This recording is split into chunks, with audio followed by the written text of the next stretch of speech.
Good afternoon and welcome, everybody. This would be the Jeff Cameron Show right here on 97.9 ESPN Radio. Hello. Thanks for tuning to it. I'm Jeff. That's Tom. We're online, ESPNTallahassee.com. That's where you go to listen live via the streaming free. Always don't miss anything, but hey, life's busy. If you miss something, you think, I got to have a way to get caught up. Well, we've got a way for you to catch up. Go online to ESPNTallahassee.com and look in the archived audio. If you don't want to do that, go to iTunes. We post the show, all 3 hours of it, upon the conclusion of the program. Also throw it on the WTSM app, so lots of ways to catch up.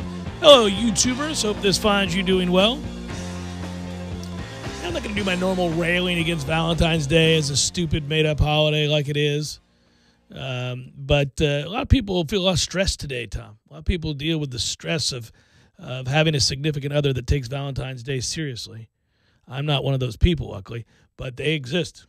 They do, and it's a tough time. I'm all clear. It was Saturday, and I'd forgotten that Valentine's Day was coming up this week because we have useless. Well, we also have family stuff coming up this weekend. Right. So I'm focused on that, and my girlfriend says, hey, man, don't worry about Valentine's Day. We'll just do it when we're down in Disney on Sunday and do a dinner. Don't worry, I wasn't worried about it, hon. And I said, all right, well, that saves what? It would be nothing. It would be like, let's go out to dinner. It's nothing. Yeah. Valentine's Day is every day if you're doing it right. Oh, buddy, there it is. That's why she's used to walking through the door and seeing you in chaps. I mean, there it is. It's just a random Wednesday, a random Tuesday. It's whatever day. Oh, look That's at that. Me, baby. A cowboy hat. We're eating tacos, and I've got chaps on, just in case. I got some rope with me. Oh, man. You can email us if you like, jcs at 979espnradio.com. Find me on Twitter at jcameron and I already gave you the app. So an easy win for Florida State. Started off sluggish, but that was kind of to be expected. And Wake was hitting a bunch of threes. And I was thinking, this is annoying, but I kind of figured it was going to happen. And then, of course, we pull away and romp late and got a lot of guys a lot of rest. And I thought that was the most important aspect of what happened last night is, look, at the end of the day, this is a team that is immensely superior to Wake Forest. But that doesn't always add up to an easy victory. That doesn't always add up to cruising to the finish line there. And so you wonder about maturity and you wonder, for lack of a better term, professionalism. A lot of times your best teams kind of take care of business, look at these things as business arrangements. Look, go out there, execute so we can get some other guys on the floor and rest up. And I was describing us as not always being capable of that because we don't have 4 and 5 blue chippers that can just take over a game.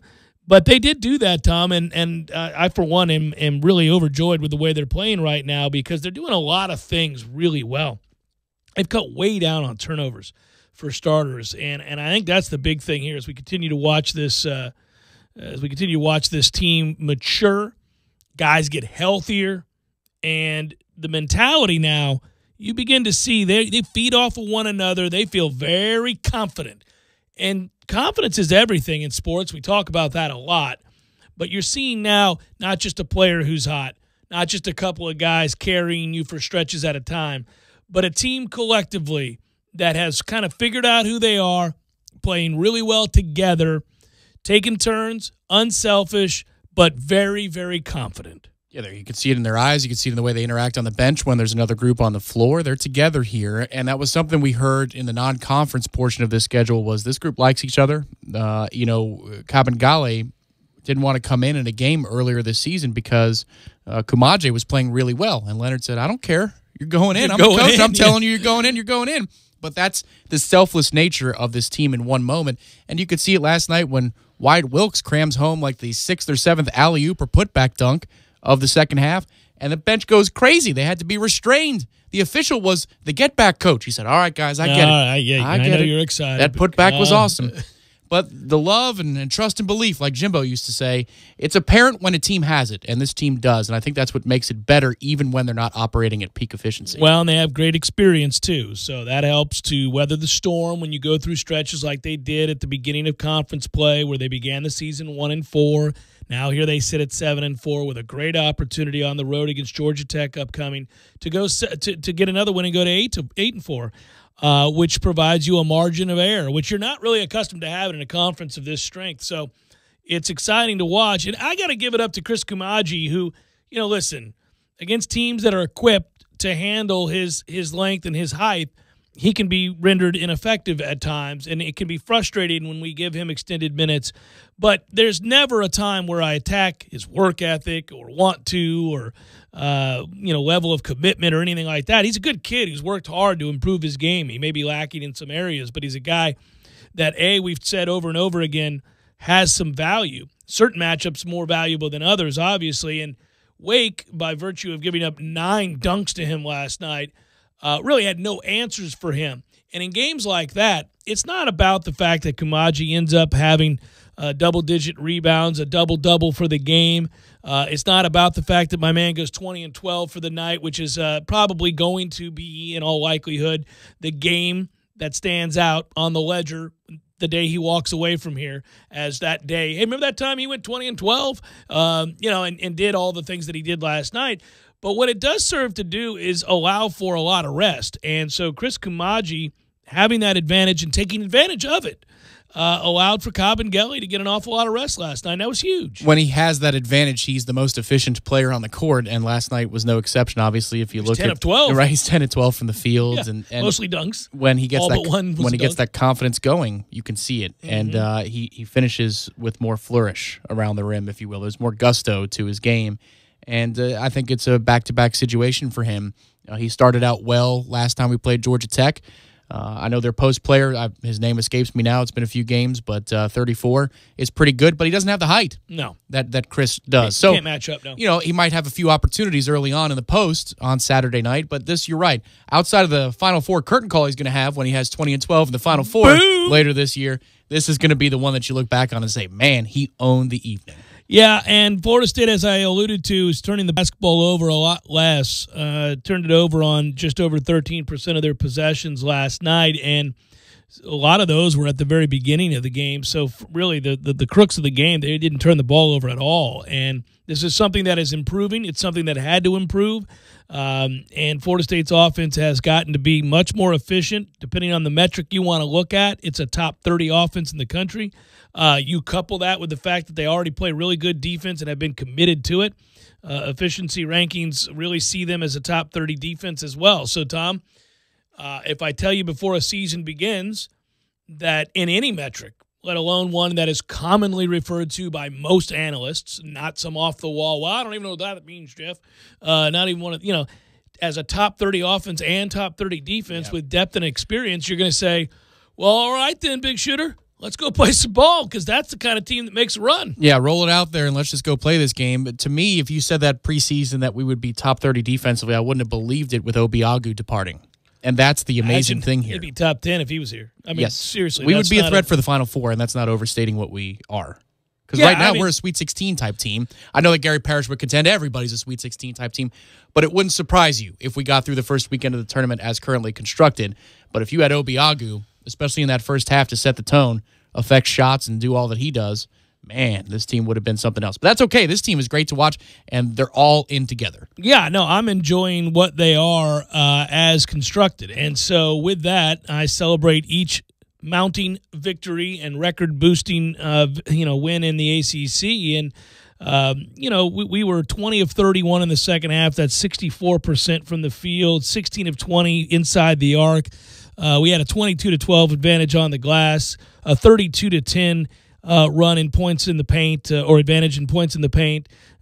We hit 35 of 62 shots. That's over 56%. We shot nearly 40% from beyond the arc. Really kind of did any damn thing we wanted to, and Wake was powerless to do anything about it. Well, a number you just mentioned that really stands out as you were listing them all, 16 of 20 inside the arc in the second half. I believe we were 25 of 36 for the game. Mm-hmm. I mean, we were close to 70% on twos. Most of them were dunks from Kumaji, but then everybody got in on the act in the second half when it was the alley-oop fest. And the cool thing to me was to see in the second half, I know he played low minutes, so maybe that had something to do with it, But Trent Forrest's legs look more fresh last night than I thought they would in a game like Wake, where you might not be operating at 100%. You might not be in fifth gear. You don't have to be. No. He looked kind of fresh in a couple of moments.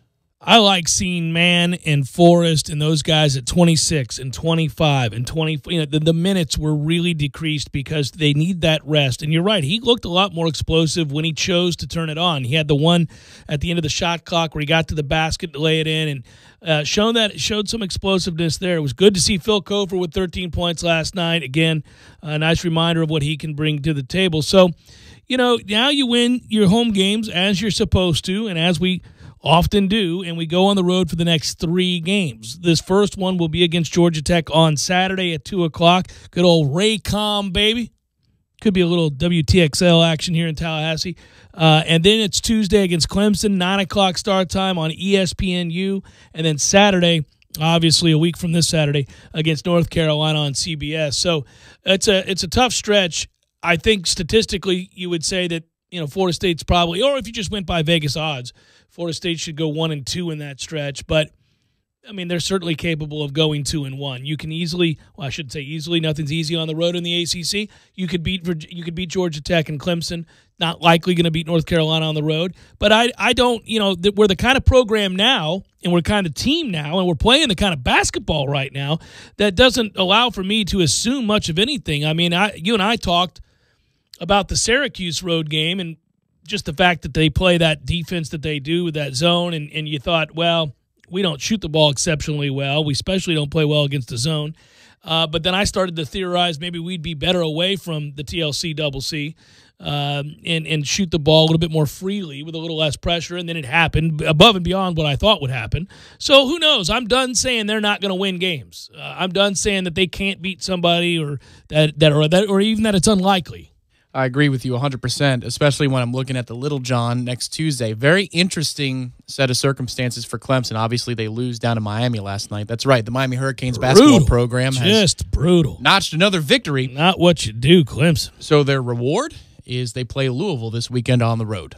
And that's a Louisville team. Actually, if you're just looking for mentality and college kids and see how their emotions are, Louisville got dealt a huge blow on Monday night. And then last night, it's last second, 0.4 left on the clock, where Miami beats Clemson. Those two will match up, but it's in Louisville, Kentucky, and that's the precursor to our game. So if Clemson were to drop that, we would get them on a Tuesday night. They'd be 5-7 in conference and reeling, and you could see maybe they're pressing in front of the home fans. I'd love to see them press. I'd love to see them desperate. I'd love to see them play poorly. I just want us to play our game, and I think that – listen, that presents a problem for anybody we face. That included Louisville. That included Duke. That included Syracuse. That's included anybody that we play. If we play our game and play well and within ourselves and don't have one of these awful nights where you can't hit the broadside of a barn, I go that stands to reason, of course, then we're going to be a problem for anybody. We're good.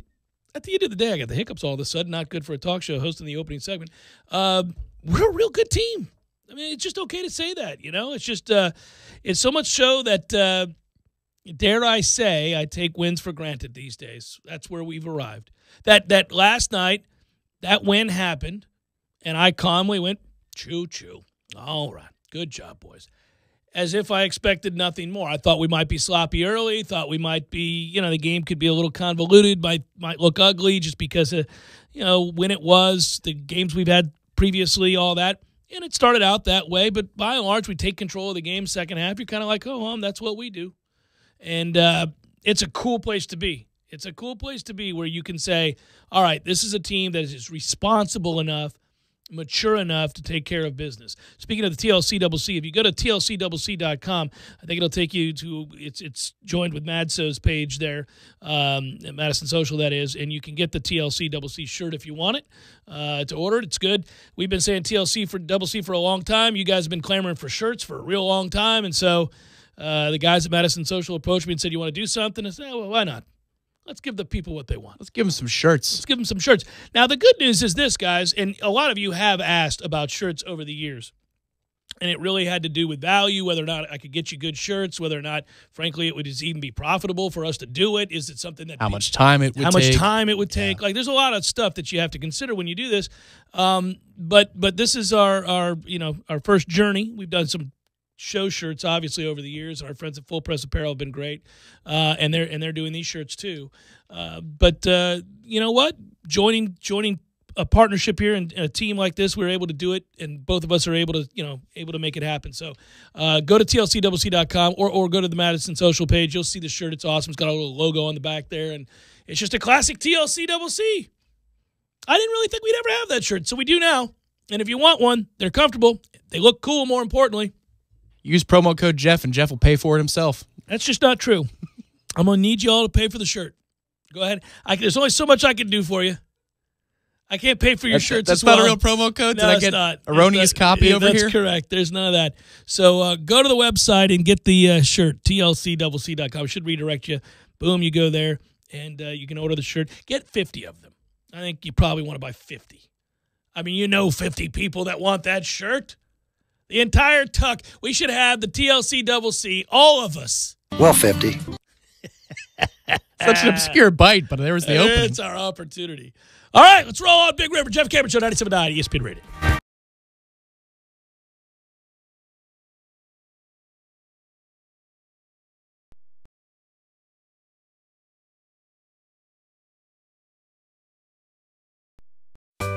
Sorry, boys, I did not have time to pack.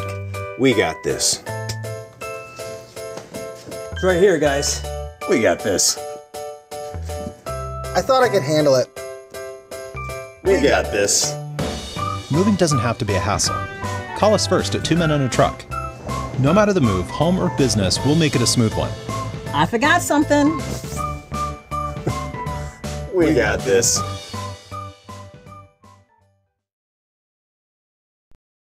He's home for the best pizza and craft cocktails in town. Online at deckpizzapub.com.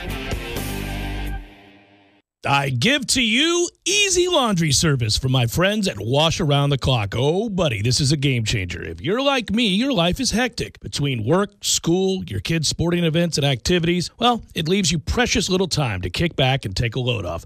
About the last thing you want to do is hours of laundry, but there it sits, staring at you, taunting. No more. That's right. More watching, less washing.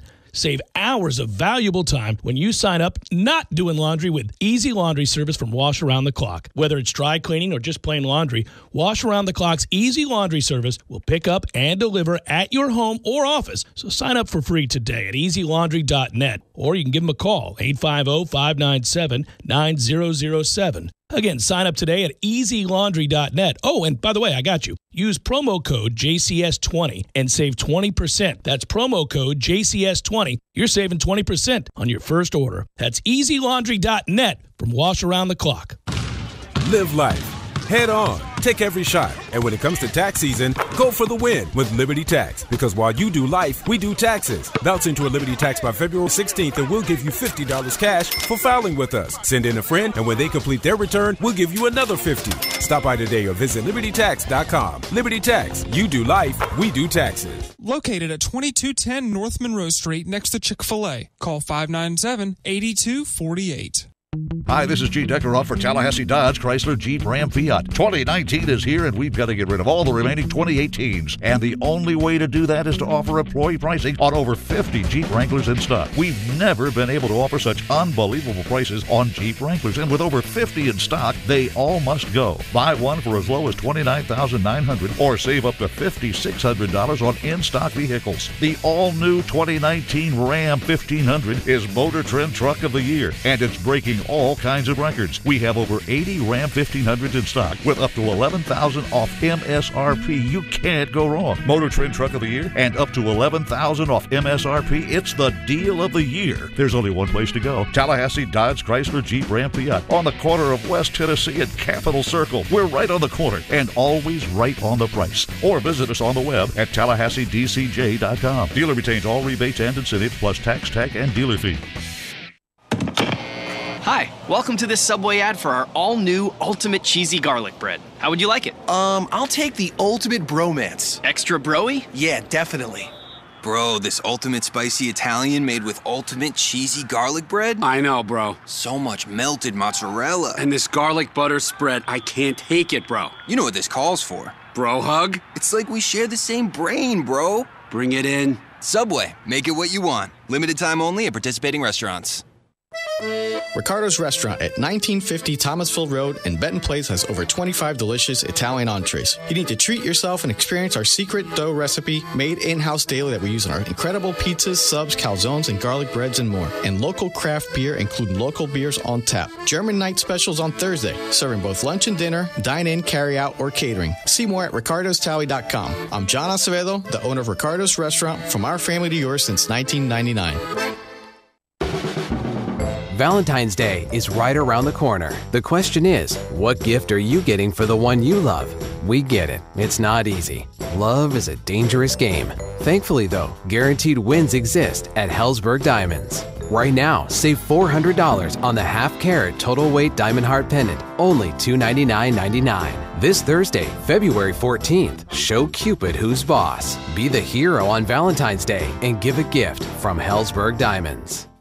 Everybody wants to win the Great American Race. The Monster Energy NASCAR Cup Series. 2 car lengths out in front, and the pack is steaming down behind him. The dramatic conclusion of Daytona Speed Weeks. Kurt Busch spins, and they're all piling in now. Is the Great American Race. It's on here at Daytona. The 61st Daytona 500. Pull your seatbelts down. It's getting ready to get really crazy. Sunday at 1:30 on the Motor Racing Network.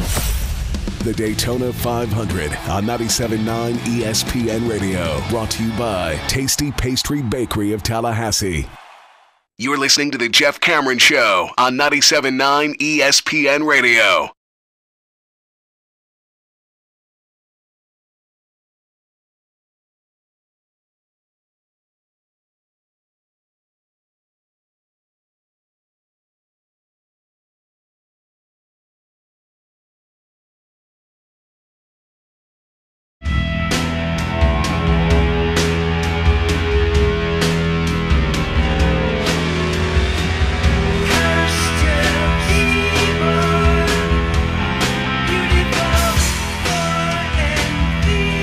It's the Jeff Cameron Show on 97.9 ESPN Radio. Duke sits at 10-1 in the conference. Virginia 9-2, North Carolina 9-2, and then it's a whole bunch of 4-loss teams, including us. Louisville 8-4, Virginia Tech 8-4, Syracuse 8-4, Florida State. Winners of 6 straight, now 7-4 in the conference. Net rankings are through February the 12th. Do not include last night's games. They look like this: Duke 1, Virginia 3, UNC 9, Virginia Tech 13, Louisville 16, Syracuse 47, and then there is Florida State coming in at number 26 in the net rankings, 18th in the RPI. Again, a continued oddity would be NC State. Now winners of 2 straight, 6-6 in the conference, 2 games behind Florida State, 105th in the RPI, 37th in the net. Just damn weird.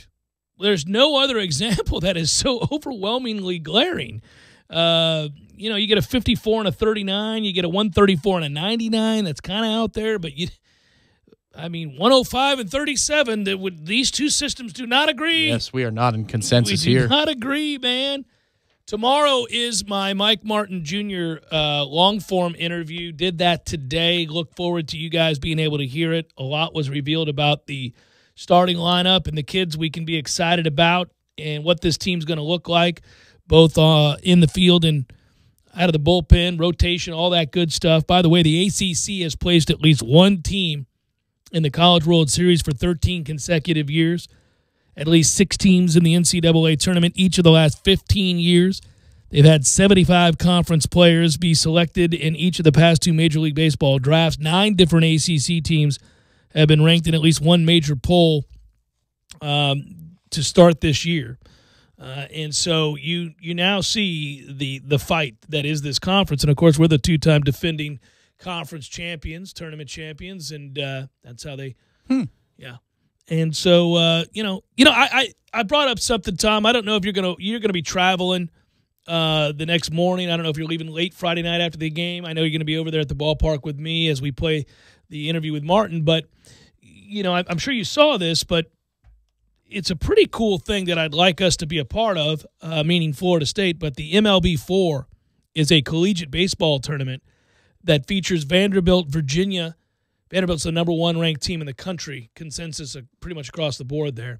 Your defending champions are Oregon State, lest we forget Arkansas's blunder in foul territory. Woo, pig suey. Oh, my goodness. Anyhow, Vanderbilt, Virginia, TCU, and Cal State Fullerton. It's a hell of a tournament, and it's shown on it's the season opening event, and it's put on by Major League Baseball and shown all across the country on the MLB Network. Good job, MLB Network. You could actually help out the game a little bit more. Maybe do a little bit more of that. Yeah, and so you've got 3 top 40 teams that I just referenced there.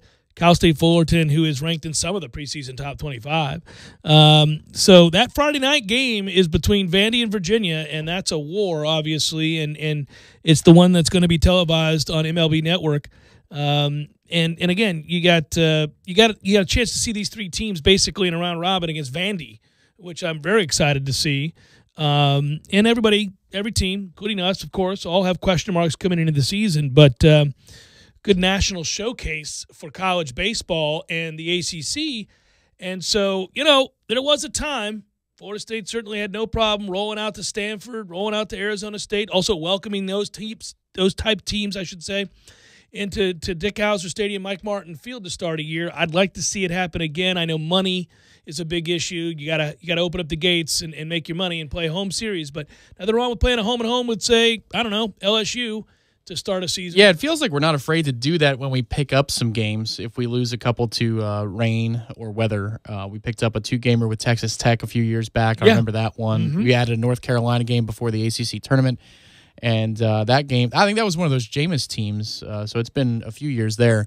But I agree with you. I mean, the better teams that you can bring in, the more entertaining it is for everybody involved. But for me, being opening week, I'm just looking forward to the sights, the sounds. And the weather report was terrible on Monday. But now Hauser. it's perfect. And now it's perfect, and the bad weather will be coming after that. But opening day looks to be prime, man.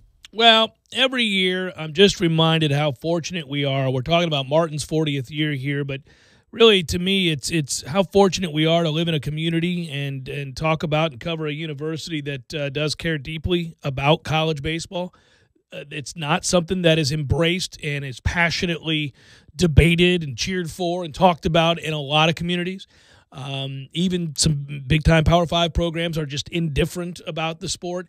And I've always just, kind of reveled in the idea that when we move on from football and we get deep into basketball season, when you need a pick-me-up, you've got college baseball. And the sport is different than professional baseball, and I view it differently, but I still love it. And it's obviously it's a passion of a lot of people who listen to this show. Well, the cool thing, too, is we have so many different stories, you and I do, about how we're involved with Florida State baseball or around Dick Howser Stadium for a lot of years. I mean, you were in the PA booth. Yeah. And I had my math teacher in middle school, had the DeBlasi's, both pitch here out of the bullpen. I don't know that one ever started. But I was tied to Florida State baseball through my sister coming to college here, and then he was my favorite teacher, math and science. And his 2 kids were pitching here, and they went to the College World Series in the late 90s. And his youngest was my baseball coach in middle school, and he got, I think it was Matt was the younger. So then he went to Florida State. And then, of course, all the stuff we've done here working around Howser Stadium. I used to go there in between classes in the comm building, which was the stadium for me. So Howser has always been kind of a place of refuge as a student. And then in the springtime, who doesn't love just spending a lazy Saturday or Sunday afternoon watching some baseball, just kicking back? No, it's glorious. And, it's funny you say that. I mean, I've told you the story, and I've talked about it on these airwaves many times. I was either over there keeping score, hanging out with my girlfriend, or doing homework. I'm just, what a great place for it, because usually this is the time of year where the weather is absolutely perfect in this city. And then, like you said, there's nothing to me, and it's still this way. I know it's not this way with a younger generation, and this isn't a disparaging comment about millennials. Baseball hasn't exactly connected with millennials. But to me, there's just nothing better in terms of a live sporting event than the pace, the sights, the sounds of baseball. Now, again, that's because I like the laid-back nature of the game. I like things to be languid that way, and to be able to have a conversation, and to be able to kind of just enjoy being outdoor and not feeling rushed or intense, because you play so many games. So there's no reason to get freaked out on a Tuesday about a win or a loss. You're going to be playing again. She's coming up, and then again and again and again and again. And so it's about the big picture being drawn there, not an individual game. How many years will this mark for you? Golly, 90, 91, so tonight, yeah, it's... Pushing 30. This is 13 for me. I don't like when you do this. Listen, man, but there are kids listening to the program, college kids. We do very well over there by campus, and they're saying 13. Jeez, get off the radio, old man. 30. Oh, my God. This guy is... 91. He's an institution. Yeah, well, that's true. I am. That's why you should get my shirt. TLCCC.com. Get you a shirt today. You'll love one. And so will your significant other. Happy Valentine's Day. Here's your TLCCC shirt. It's a cool shirt. Get yours today.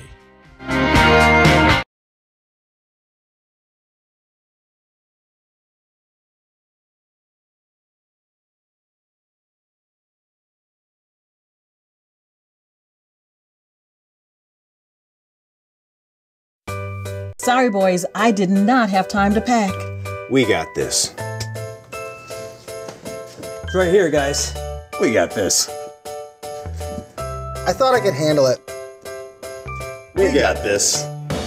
Moving doesn't have to be a hassle. Call us first at 2 Men and a Truck. No matter the move, home or business, we'll make it a smooth one. I forgot something. We got this.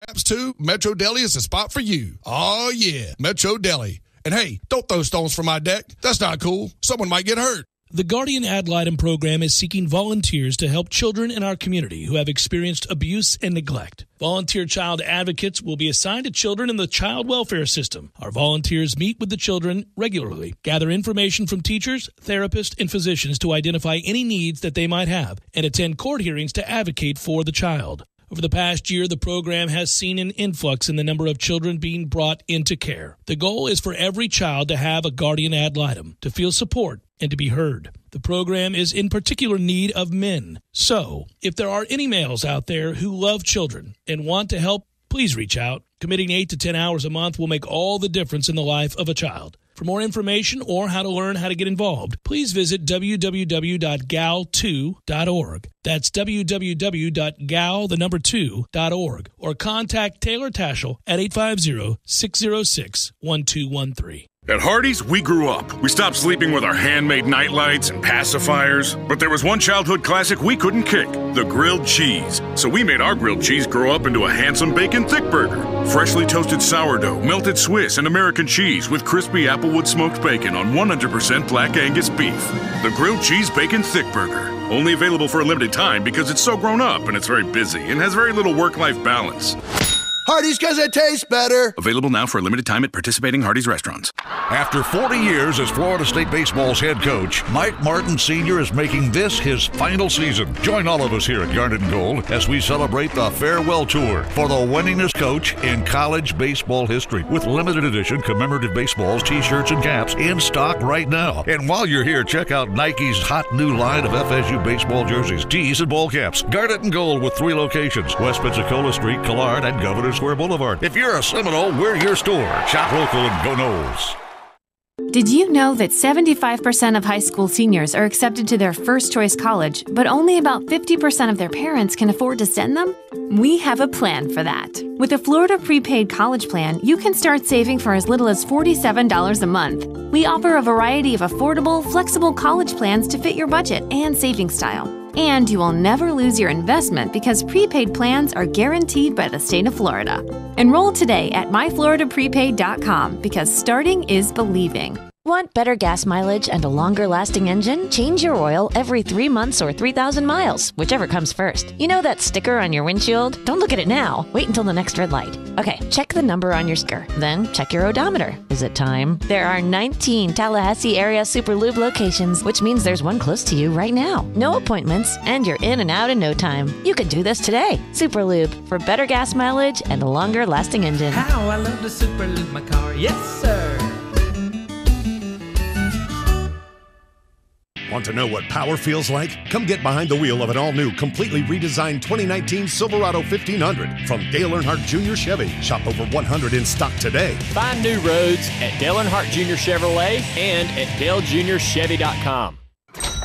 What's up, Eddie? What's up, Jeff? You know, buddy, that I like archaeology, right? Yeah. I'm quite an anarchist myself. Right. Well, anyhow, do you know what they find the world over when they excavate? You know the item they find the most of? I don't know, rocks? Freaking bowls. Bowls? Bowls everywhere. In Rome proper, right? Bowls upon bowls upon bowls. That's very interesting. What's the high school over in Jacksonville, the one with all the good football players? Bowls? Right. What are you getting at here, Jeff? Mo used what to cut his hair? I don't know, Jeff. What is a bowl? Boom. A bowl indeed. Hey, that gives me an idea. Really? We should have bowls here at Gordo's. We can do all kinds of bowls. We can do chicken bowls, fish bowls. We can do steak bowls, pork bowls, veggie bowls. Brilliant. I'm a genius. Jeff? Hey, Jeff. ESPN Radio Sports Center. I'm Doug Brown. ESPN's Ramona Shelburne reports even though NBA Commissioner Adam Silver has been approached about other jobs, including interest from team owners about becoming commissioner of the NFL, he has not given any thought to those offers. Silver signed a 5-year extension with the NBA last year. Warriors coach Steve Kerr got tossed out of last night's game against the Trailblazers in Portland.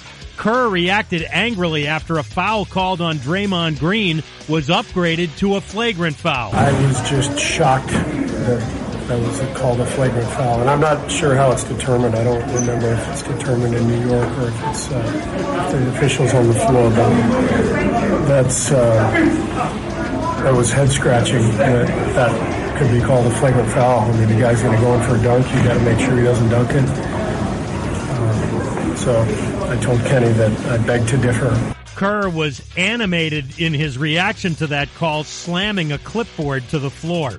Indians pitcher Trevor Bauer says the last 10 minutes of his arbitration hearing was a character assassination against him. Bauer beat the Indians in arbitration for the second year in a row, getting $13 million for this season instead of the team's offer of $11 million. Bauer says the process does not sour his feelings about the team. Golf, 23 players got out on the course in the first round of the Genesis Open at Riviera Country Club today, but then the heavy rains came, washing out the day's play. The tournament, which includes Tiger Woods, will start over with first-round action tomorrow. MLS Commissioner Don Garber gets a 5-year contract extension running through the 2023 season. He's almost been on the job for 20 years now. Broadcasting live from the Tallahassee Dodge Chrysler Jeep Ram Fiat Studios in the capital city of Tallahassee. This is the Jeff Cameron Show, brought to you by Cornerstone Tool and Fastener on 97.9 ESPN Radio. Full speed, high in the air, deep to left field, a walk.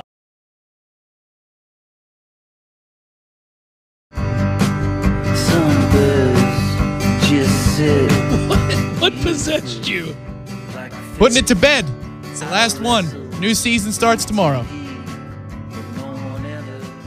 I'm gonna object. I like the clip, even though it came at our expense, just because I marvel at the expertise with which you put it together, and then B, it never gets old to hear the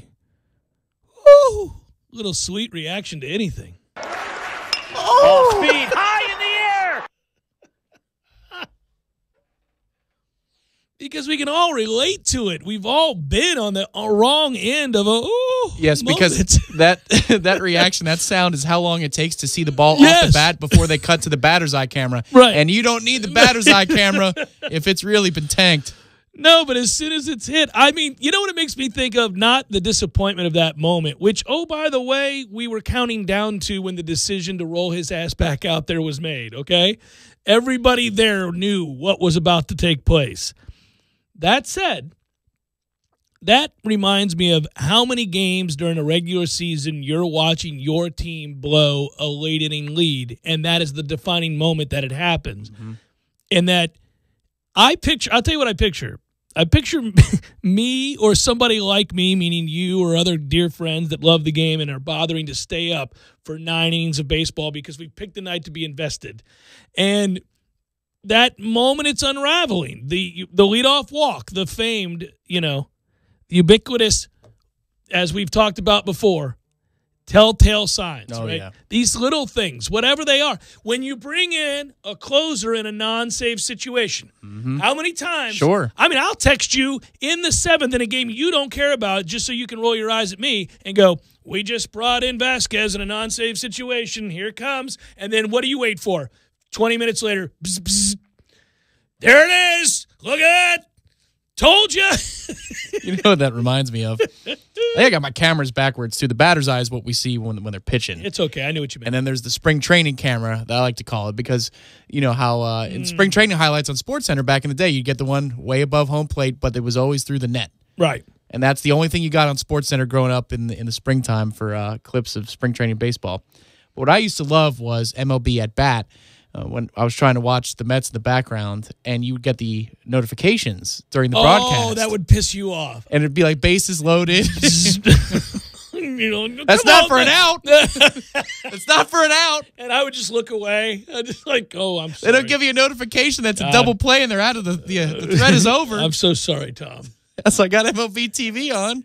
I remember, so you got mad about this because I had the notifications on my phone, and I have the Mets, the Pirates, the Phillies, the Rays, and I think that's it, all on my phone. So it's my team, your team, Matthew's team, Matt's team.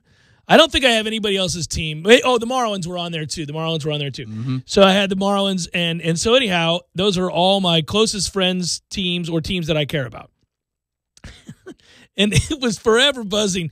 But when the Mets are the only team in a day game, you would know. Stop doing that. Turn that off. Because he'd be like the 2-1. It was like, oh, it's gone, Tom. You don't want to watch. Don't look over. Or even if it was good. It's like, oh, well, you know. Yeah, something happened. I guarantee you knew something was going to happen, Tom. Yeah. Even they are going to throw the pitch. Somebody may have scored on an error, but somebody's going to score here. Somebody's scoring. Yeah. That's a toughie. But that clip, the off speed, high in the air, deep to left field. That is me standing up, slinging my TV controller against the couch and turning off all the lights and going to bed. Because my whole family is already in bed. They've been in bed. This is when people stay up during football season. I stay up during baseball season. I end up at least 25 times in a given baseball season coming to work exhausted because I've decided I'm all in. It's a Wednesday night. The game goes to extras. It's 1 o'clock in the morning, and then that bomb is hit, and that's me slinging it against the couch. Off speed, high in the air. Yep. Sling, light switch, TV. I'm not going to see it land. I won't even see it land. I'm just leave the bat. I know just what happened. When it left the bat and they cut camera shots for this one, I was watching it at home. I just switched the inputs on the TV to the Xbox. Like I was very calm about it. I was like, oh, okay, that's that. Okay. And it takes about 10 minutes for me to get mad and process it. I'm like, I'm not going to be mad. I'm not going to be mad. I'm going to play a game. You know what? It's over. It doesn't matter. The season's over. I can't do anything about that. The season's over. over. What are you going to want me to do? I'm 10 minutes into a Halo game. Damn it! Are you kidding me? Why would we do Why that? do you leave them out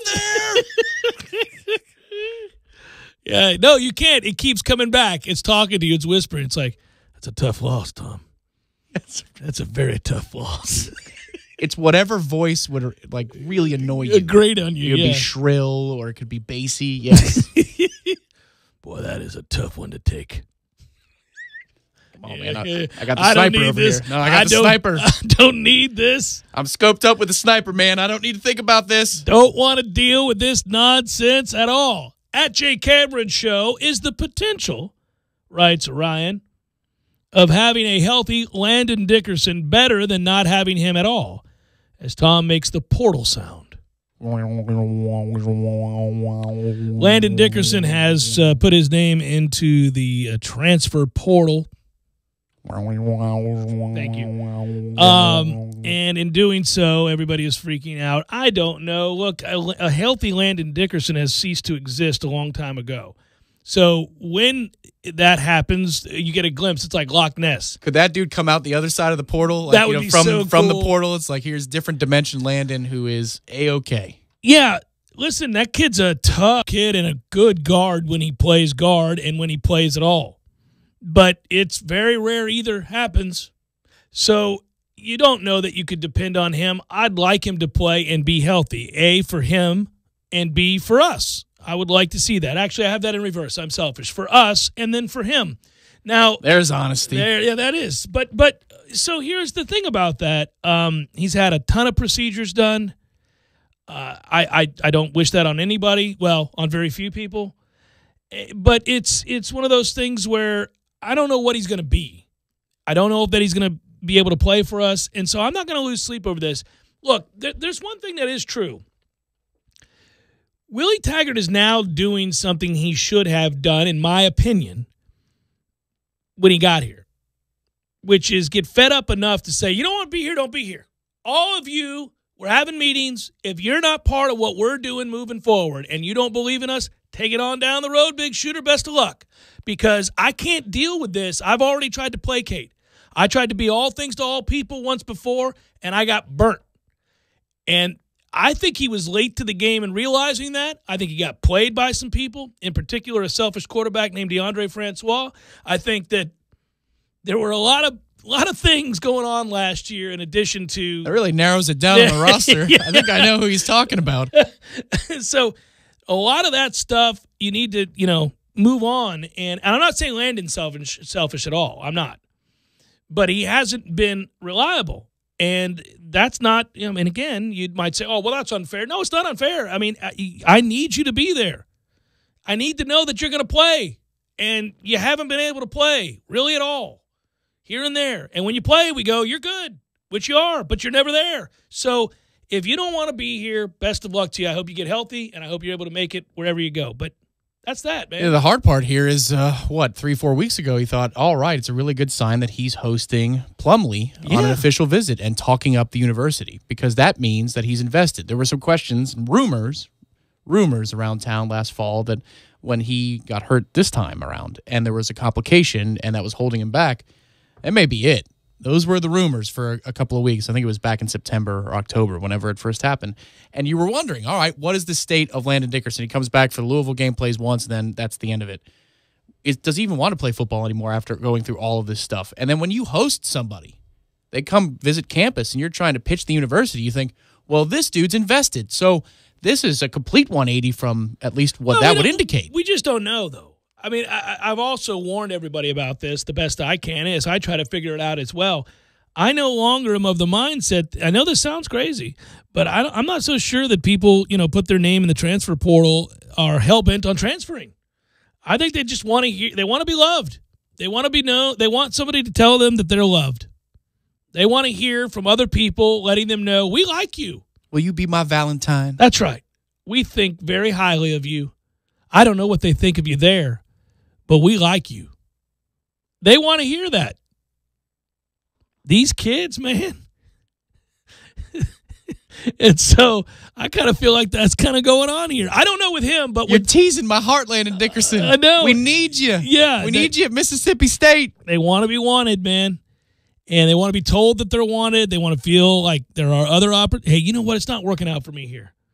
I'm frustrated and I'm disgruntled and I'm all these things. And I wonder if there's anybody out there that can see me for me, that knows me and who I am. Well, I'm going to put my name out there. Landon, this is Jerry. I'm with Tennessee. I was just watching your tape, and I think very highly of you.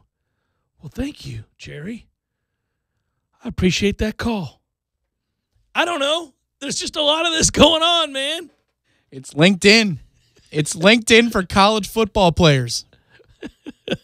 Oh, look at that. It's Coach So-and-so is following me on LinkedIn. He wants to link profiles. He wants to talk to me. All right. So never been to Nebraska, but I like Coach Frost. All right. What you got, Frosty? So, I guess the bottom line is this, all jokes aside, I don't feel like it's an automatic that he's out the door. And if he's out the door, then, I wish him luck. It would be great if he could be here and be healthy and play for us, because when he is healthy, he's a good player. But I'm not going to lose a ton of sleep over it, because I'm not real sure that he's ever going to be the player he was when we recruited him and when we first saw him. I'd love to be able to play that hand out with him wearing our uniform, and because another body is another body. If you get 4 games of Landon Dickerson and he's relatively healthy for those 4 games, you're better for a third of the season. Sure, but that's a big ass if. Sure, I mean it's about the average for his career so far. So just sticking to the average. If that's what we're getting, let's say and you're a little disgruntled, let's say. But let's say you got Landon for Boise, Miami, and Florida. We're going to pick the games. It's like, I got hurt. I feel better. I got hurt. I feel better. Yeah. Those are important 3. I guess. I want some continuity. I want people in there that are able to play together week to week and build something together. So we'll see. Listen, if he's healthy and he can play and he wants to be here, by all means, stick around, young man. We'd be happy to have you. If you're unsure of the situation, you don't feel real good, Lord knows he wouldn't be, in my mind, kind of being a baby for wanting to maybe look elsewhere after things have gone the way they have here. Think about his time here. Oh, I mean, it's a toughie. Yeah, you're a human being at some point, right? I mean, and listen, you associate adversity with just the campus. Exactly. Like every time you get up and you go outside, you're like, here I am. And this is the place where I am so frequently hurt and not winning. That's the bench I had to stop at every day before class because the pain was too killing much. Me. Yeah, this is it. My ankle hurts right now. My ankle didn't hurt before I got to this place. Yeah, I mean, it's tough. You do, and who knows?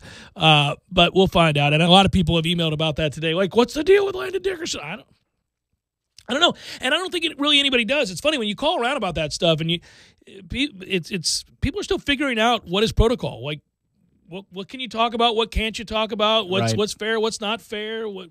Well, and how much does it take for you to put your name in the portal?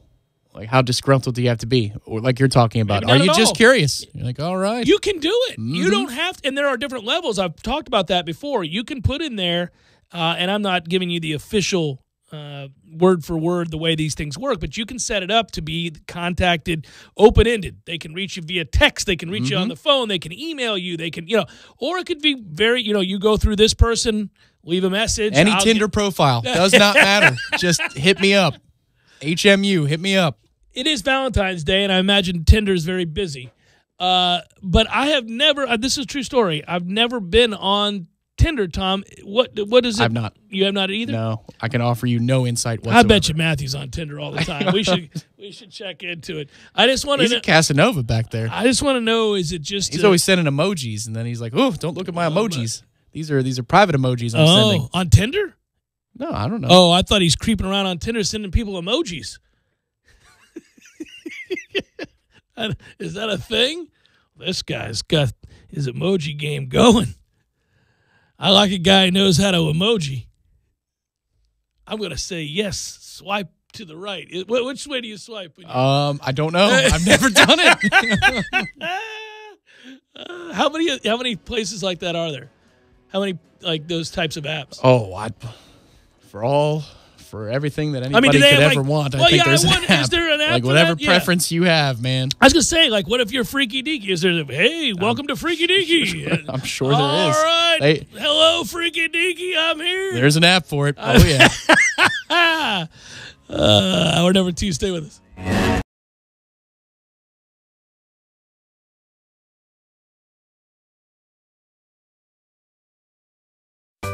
Sorry, boys.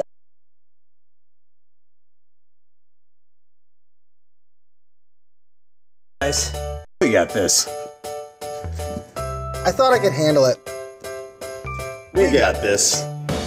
Moving doesn't have to be a hassle. Call us first at 2 Men and a Truck. No matter the move, home or business, we'll make it a smooth one. I forgot something.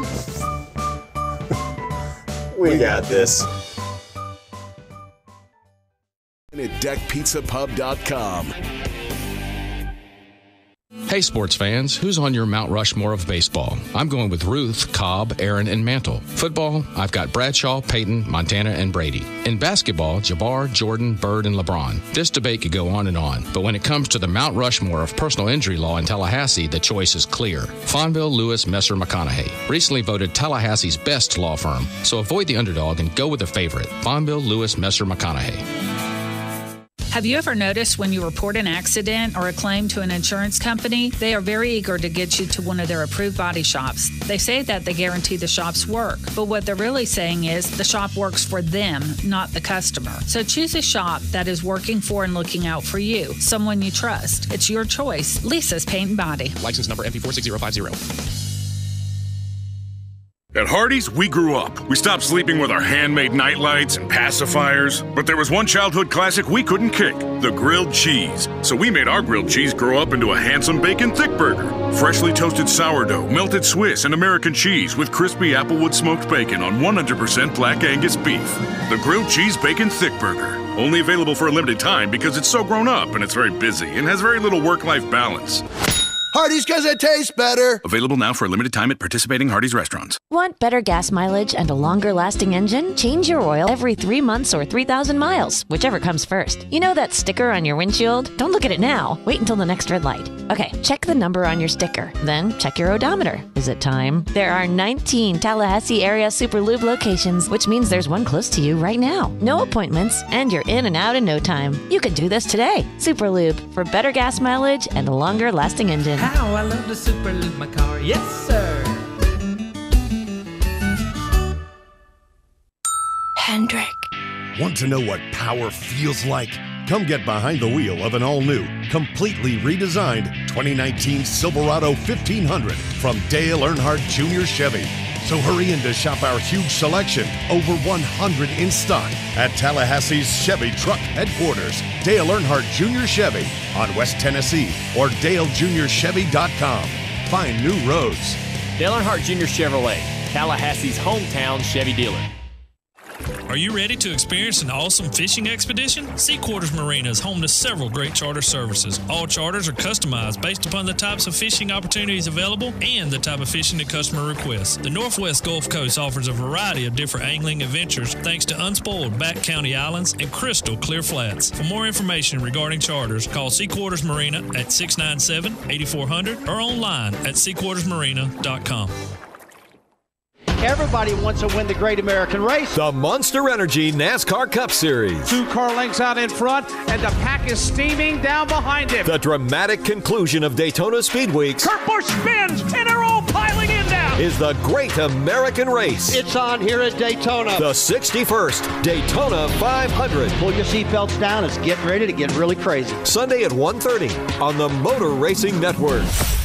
The Daytona 500 on 97.9 ESPN Radio. Brought to you by Tasty Pastry Bakery of Tallahassee. Driving every day from the Tallahassee Dodge Chrysler Jeep Ram Fiat Studios. This is 97.9 ESPN Radio. WTSM Woodville, Thomasville, Tallahassee. ESPN Radio Sports Center. I'm Doug Brown. ESPN's Ramona Shelburne reports even though NBA Commissioner Adam Silver has been approached about other jobs, including interest from team owners about becoming commissioner of the NFL, he has not given any thought to those offers. Silver signed a 5-year extension with the NBA last year. Warriors coach Steve Kerr got tossed out of last night's game against the Trailblazers in Portland. Kerr reacted angrily after a foul called on Draymond Green was upgraded to a flagrant foul. I was just shocked that was called a flagrant foul, and I'm not sure how it's determined. I don't remember if it's determined in New York or if it's the officials on the floor, but that was head-scratching. That could be called a flagrant foul. I mean, the guy's going to go in for a dunk. You got to make sure he doesn't dunk it. So I told Kenny that I beg to differ. Kerr was animated in his reaction to that call, slamming a clipboard to the floor. Indians pitcher Trevor Bauer says the last 10 minutes of his arbitration hearing was a character assassination against him. Bauer beat the Indians in arbitration for the second year in a row, getting $13 million for this season instead of the team's offer of $11 million. Bauer says the process does not sour his feelings about the team. Golf, 23 players got out on the course in the first round of the Genesis Open at Riviera Country Club today, but then the heavy rains came, washing out the day's play. The tournament, which includes Tiger Woods, will start over with first-round action tomorrow. MLS Commissioner Don Garber gets a 5-year contract extension running through the 2023 season. He's almost been on the job for 20 years now. Broadcasting live from the Tallahassee Dodge Chrysler Jeep Ram Fiat Studios in the capital city of Tallahassee. This is the Jeff Cameron Show, brought to you by Cornerstone Tool and Fastener on 97.9 ESPN Radio.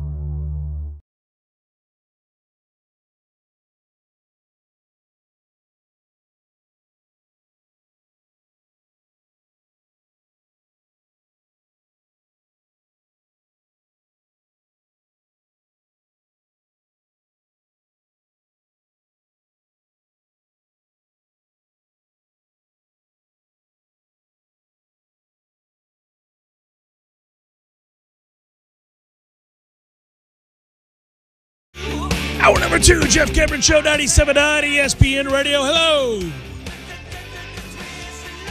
Online, ESPNTallahassee.com. That's where you're going to listen live via the streaming free always. Don't miss anything. Sometimes you miss something. If that happens, still good. Got to get caught up.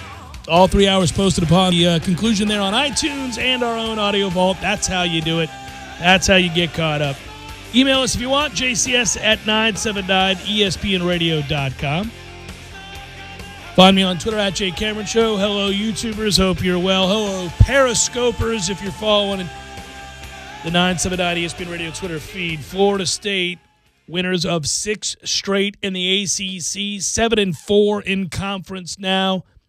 19-5 has a nice look to it, doesn't it? 20-5 has an even better look to it. Oh, 20-5 is clean. Super. Let's get to the 20-5.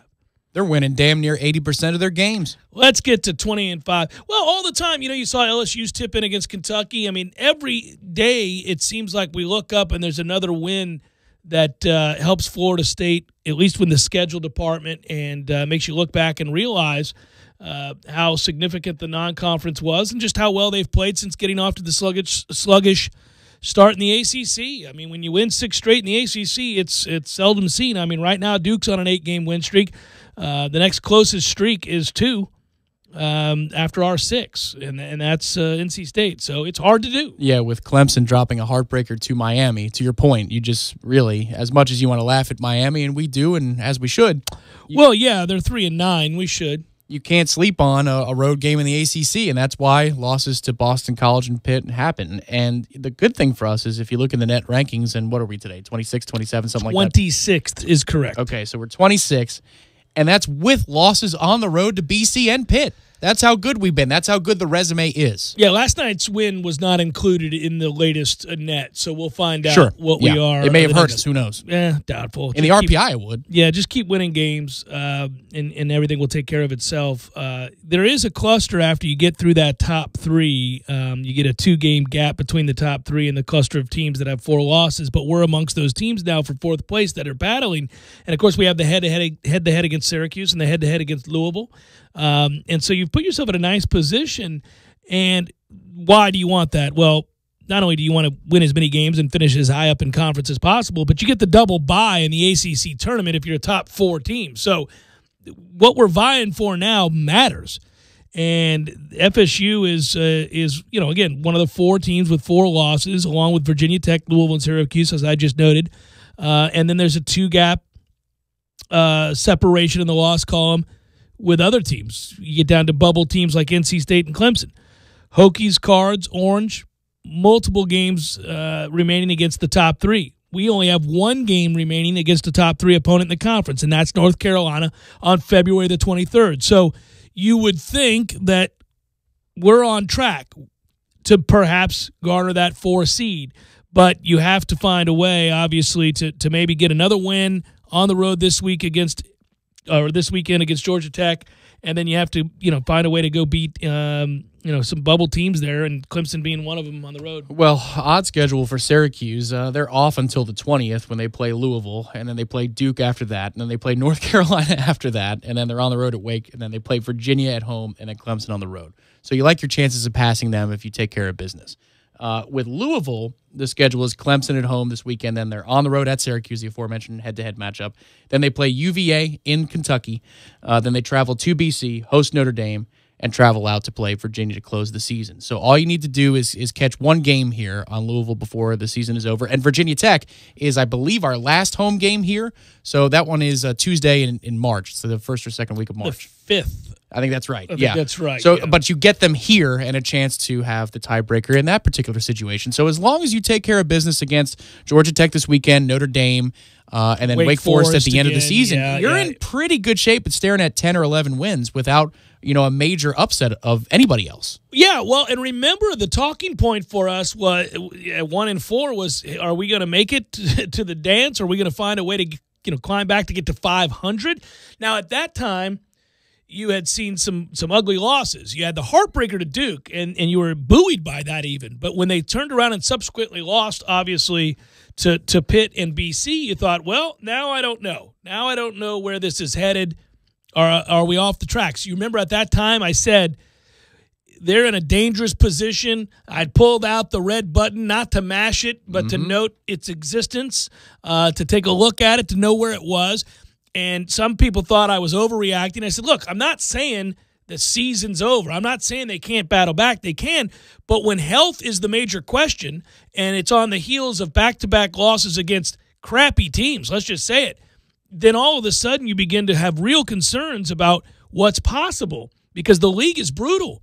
And even if you're a pretty good team, if you get off to a slow start, you can bury yourself. So that was my concern. Now they've turned around and won 6 straight, but most importantly, and again, you would say, well, most importantly are the 6 straight wins.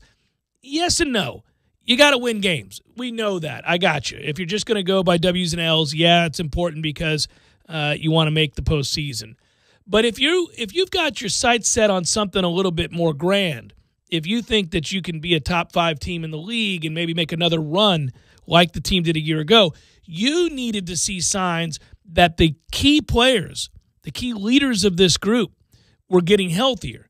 So along the way, the wins that they compiled were great. Yep, we'll take them. Cheer, rah-rah. But they looked healthier. They looked better. They looked like they were going to be capable of perhaps maximizing what this roster suggested they should be before the season began when we talked about experience and depth and length and leadership. So Kofor playing more minutes, Mann's heel becoming more healthy, all of that stuff added up to a team that suddenly now is really on any given night not relying on a singular guy or 2 guys, but rather a whole team. Well, and it gets interesting, too, because you take care of business on Saturday. That obviously puts you at 8-4. You talked about it last hour. It kind of insulates you if you have to suffer 2 straight on the road. We don't always pick that or project that, or we obviously don't want it. But it could happen. You go to Little John and then you play North Carolina, who's really, really good this year. You could have an 0-2 week. But still, you'd have 8 wins, and at that point, let's just say worst-case scenario, you go 0-2 next week. You have 3 straight at home, Notre Dame, NC State, Virginia Tech. You should win 2 of those. And then Wake Forest closing out the season on the road. So even if you go 0-2 next week, if you take care of business on Saturday against Georgia Tech, you're staring at 11, 12 wins.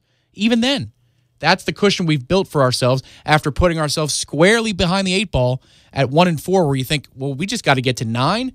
Now 9 is almost assured. 10 is probably the middle ground of the likelihood. But if you do anything other than that, man, more than that, now you're talking about seeding, and you're hoping that you're like a strong 5 seed versus a weak 5 seed where you're in a terrible bracket. You're just looking at Joey Brackett's work and saying, oh, I like that matchup. I like that weekend. You're just looking at matchups. Yeah. And you want the one that helps you avoid that 1 seed sooner.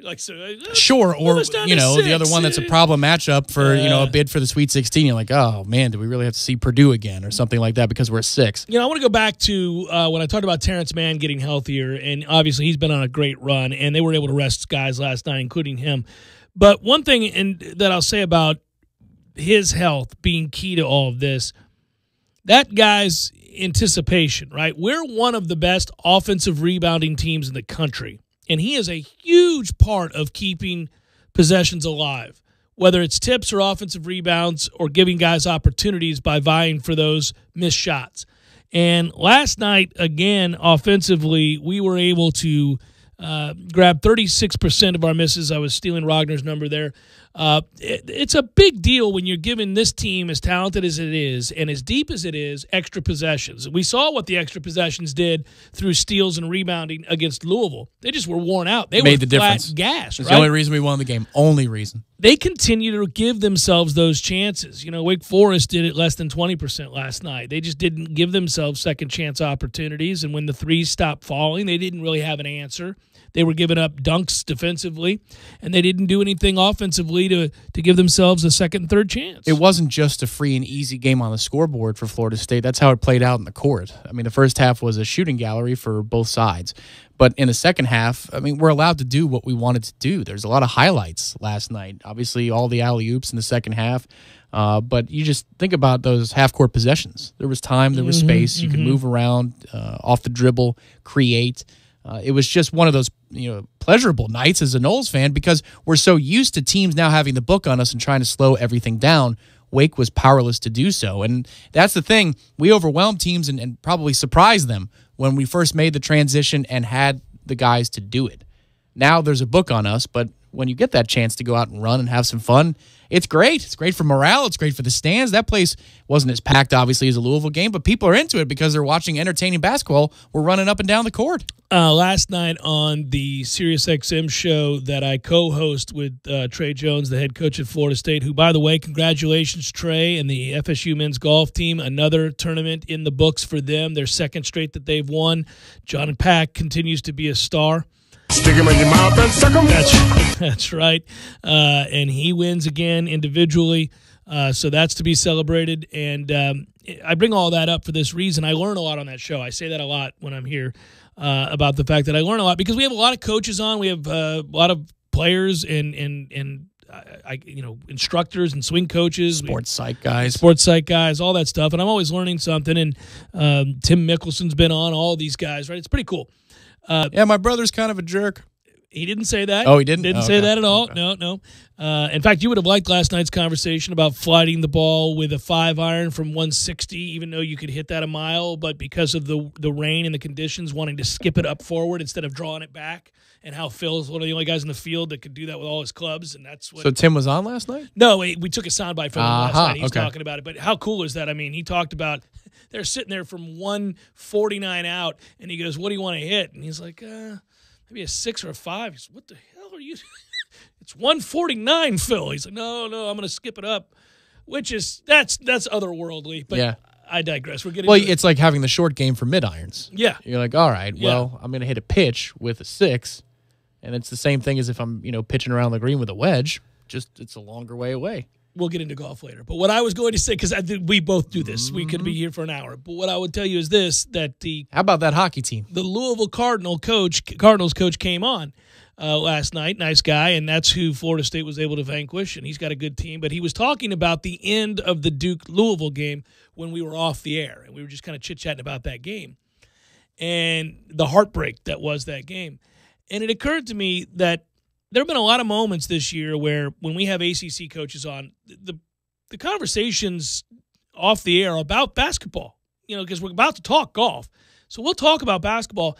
And one by one, you kind of get the impression from afar just how impressed all these other coaches at other universities within the ACC are with Florida State basketball. So I saw you guys beat us the other night, or I saw that game you had against Duke, or great win against Syracuse on the road. And I don't want us to take that for granted. We all do. We're not God's gift to the ACC. That's reserved for Duke and North Carolina and teams like that, currently Virginia and other squads. But we're right there. We're just past that group I mentioned, and it's noticed. It's noticed, whether it's the ACC network, anywhere else you're listening. You'll hear people talk a lot about, that Florida State team just keeps on keeping on. And then you look, and I just got done referencing it, we're a game away from being 20-5. Think about when you're a kid. Think about when your program is down and you look at standings or you go online to see what else is going on in the world of college basketball because your team's not good. If you see somebody's 20-5 in a great conference, you're like, damn, they're having a great year. Yes. Well, remember a couple of seasons ago, 26 wins was something we talked about all year long, all offseason long. 26 wins at Florida State, the most since whatever, like 20 years, 25 years time. I mean, we're flirting with that right here. You take care of business this final stretch, win a game in the ACC tournament, and now you're at the NCAA tournament looking like you could win, what, 28? Yeah, it'd be the second time in 3 years. It's kind of silly to think about. Jeff Cameron Show, 97.9 ESPN Radio.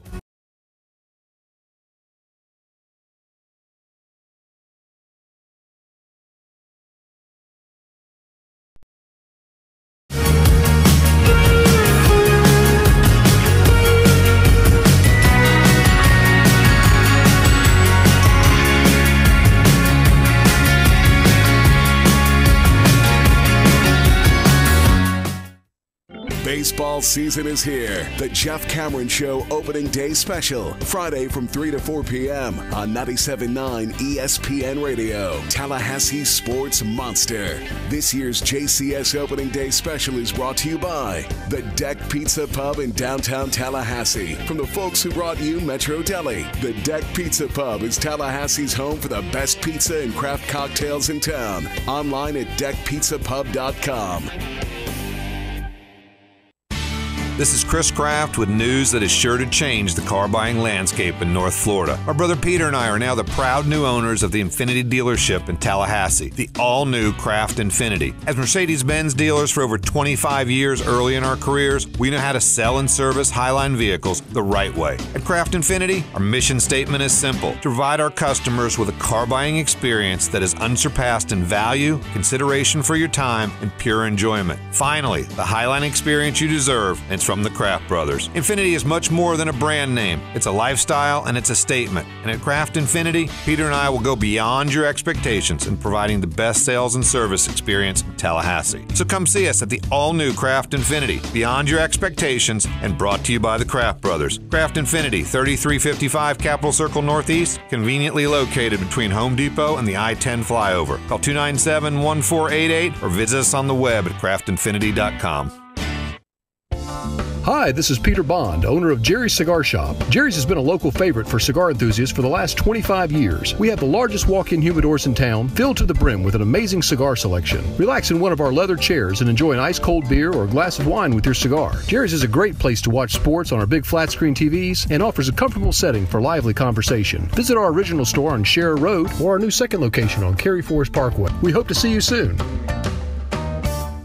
Hi, this is David. Listen up. Deep South Kawasaki in Thomasville has excess 2019 side-by-side inventory, and it must go. Deep South Kawasaki is currently offering a 2019 Mule SX 4x4 for only $67.99. That's $700 less than the original MSRP of $74.99. Yes, that's right. Only $67.99 for a 2019 Mule SX 4x4. Supplies are limited, so don't miss out. Deep South Kawasaki is located on US 19 South in Thomasville. 24/7, 365. You're up and at 'em every day, so you don't want something like Medicare Part D to slow you down. At Walgreens, we'll take care of your Medicare Part D prescriptions, saving you time and money. Make the switch to Walgreens today and get more by earning 100 balance reward points and save up to $5 on each Medicare Part D prescription when Walgreens is your preferred pharmacy. Walgreens, trusted since 1901. Prescription savings applies to Tier 1 generics when you fill at a preferred versus a non-preferred pharmacy on select plans. Points can't be earned in New York, New Jersey, or Arkansas. Other restrictions and limitations apply. The Guardian Ad Litem program is seeking volunteers to help children in our community who have experienced abuse and neglect. Volunteer child advocates will be assigned to children in the child welfare system. Our volunteers meet with the children regularly, gather information from teachers, therapists, and physicians to identify any needs that they might have, and attend court hearings to advocate for the child. Over the past year, the program has seen an influx in the number of children being brought into care. The goal is for every child to have a guardian ad litem, to feel support, and to be heard. The program is in particular need of men. So, if there are any males out there who love children and want to help, please reach out. Committing 8 to 10 hours a month will make all the difference in the life of a child. For more information or how to learn how to get involved, please visit www.gal2.org. That's www.gal2.org. Or contact Taylor Taschel at 850-606-1213. Hi, welcome to this Subway ad for our all-new Ultimate Cheesy Garlic Bread. How would you like it? I'll take the Ultimate Bromance. Extra broy? Yeah, definitely. Bro, this ultimate spicy Italian made with ultimate cheesy garlic bread? I know, bro. So much melted mozzarella. And this garlic butter spread, I can't take it, bro. You know what this calls for. Bro hug? It's like we share the same brain, bro. Bring it in. Subway, make it what you want. Limited time only at participating restaurants. Everybody wants to win the Great American Race. The Monster Energy NASCAR Cup Series. 2 car lengths out in front, and the pack is steaming down behind him. The dramatic conclusion of Daytona Speed Weeks. Kurt Busch spins, and they're all piling in now. Is the Great American Race. It's on here at Daytona. The 61st Daytona 500. Pull your seatbelts down. It's getting ready to get really crazy. Sunday at 1:30 on the Motor Racing Network. The Daytona 500 on 97.9 ESPN Radio. Brought to you by Dale Earnhardt Jr. Chevrolet, 3127 West Tennessee Street. Online at DaleEarnhardtJRChevy.com. You're locked in with the Jeff Cameron Show on 97.9 ESPN Radio.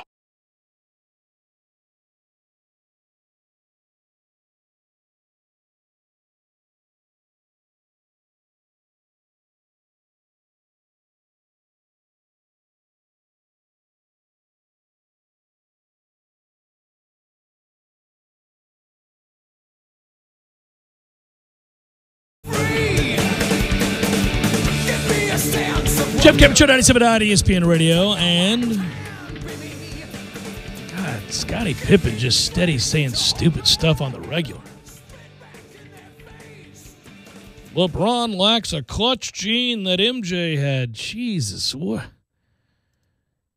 You sound like a moron. Well, this goes back to thou doth protest too much. He took LeBron over MJ at some point publicly, which apparently is just something you don't do. Like Michael Jordan cuts you off and you get all kinds of... So he was expunged. He was sent yeah, he was exiled. Exiled, right? Yeah, so but that was years ago. But I mean, you know, who makes a big deal of it? Like Mike Wilbon talks about that, and Stephen A. talks about that. Like if you cross Michael, it's just like, well, no, everybody knows that's the deal. That Michael is he can be petty, right? So he set off the petty alarm. I forget exactly what Scottie said, but then he took it back almost immediately, and now he's gone crazy. Ever since he's been like, so oh, yeah. See, Michael, see, look all this I'm saying over here. You sound like a desperate, doting child. He can't. It's silliness. Anyhow, that's an aside. I do hate that in the era of the highlight and social media,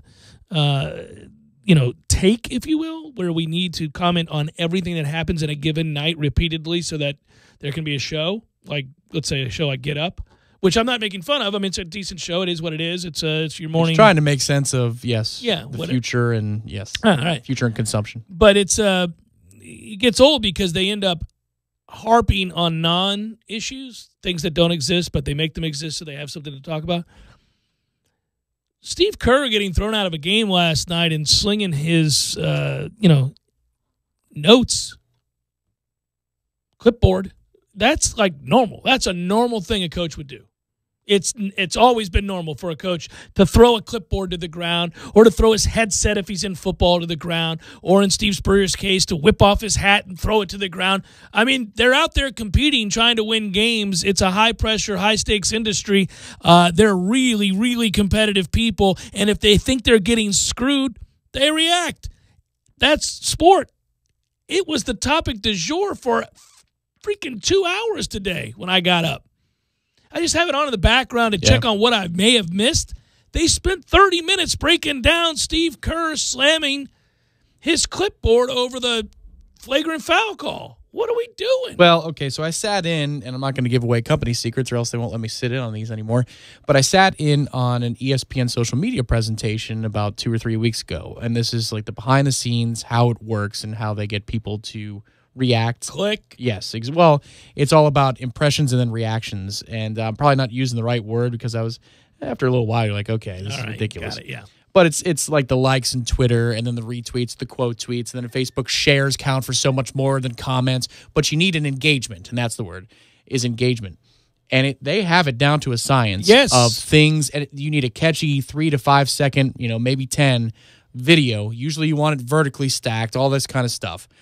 And then you need to hit people with it over and over and over again. And that's how you get people to respond to your platform so you can sell it to sponsors. But you create a sense of urgency as if this is something that if you do not respond to or react to or recognize to be important, even though your initial inclination is that it's not, because it isn't, then you're the one missing out. You're the one lost. So they try to create red light, red light, red light, red light. When are you going to look at us? Now respond. Yeah. You don't you understand? Everybody is talking about this. Nobody's talking about this. Nobody cares that Steve Kerr threw his clipboard. Well, it's kind of like nobody. It's a commercial that we've referenced on the show a lot over the years, but it's an awesome one where the guy's on the treadmill as he's sprinting and then it stops and he's sprinting and it stops and it's like, would you treat your car this way? Right. And that's the way social media and the consumption is. It's like everything's on fire, and then nothing's wrong. It's not. And then it's the next one. But before you could say, hey, wait a minute, they take you to the next one. Yeah, oh, my God, no Lakers are sitting next to LeBron on the bench. Oh, my God. The Lakers win. LeBron overcomes Rondo with the basket. Right. It's just wait till tomorrow, man. But that is no big deal. It's a coach slamming a clipboard over a bad call. I mean, you get it, right? Everybody gets it. But some examples are either more alarming or egregious than others, where you just wonder when they're sitting down for that meeting, if one of the the talent, the host says, guys, I know, but how am I going to do 30 minutes on that?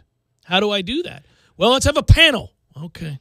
You want to know how low some sports networks stoop on social media? And I'll tell you which one it was out loud because it happened. 24/7 Sports once put on their Facebook, it says, prominent college football coaches died. And it's like, and that's the headline. Then you got to click the article to figure out who's dead. That's about 2 years ago now. Who died? Right. It's like, well, who died? I got to know. So they leave a cliffhanger on their Facebook account, so you click through their website. Oh, it's just Jerry from Tacoma. He wasn't important. Could it be my coach? My legendary coach has passed away? Why wouldn't they have that in the headline?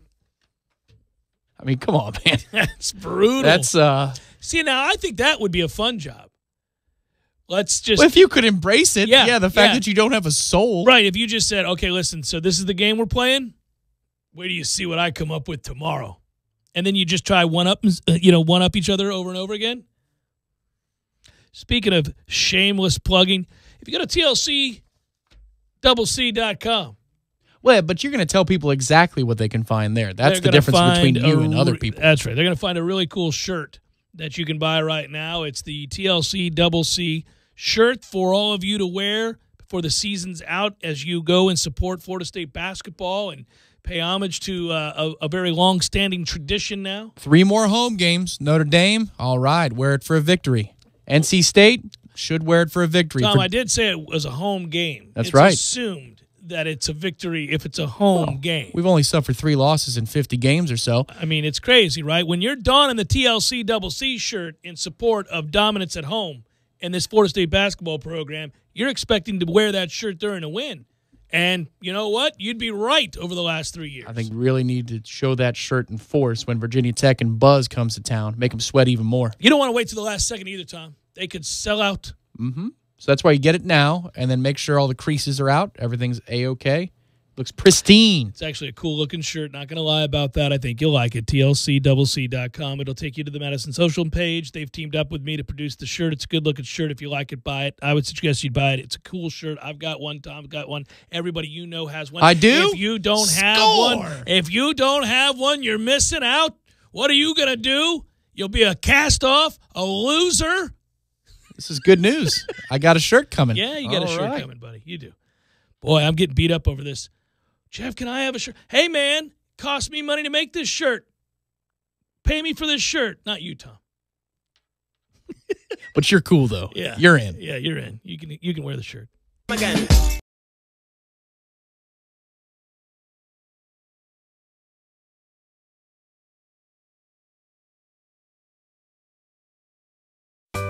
Sorry, boys, I did not have time to pack.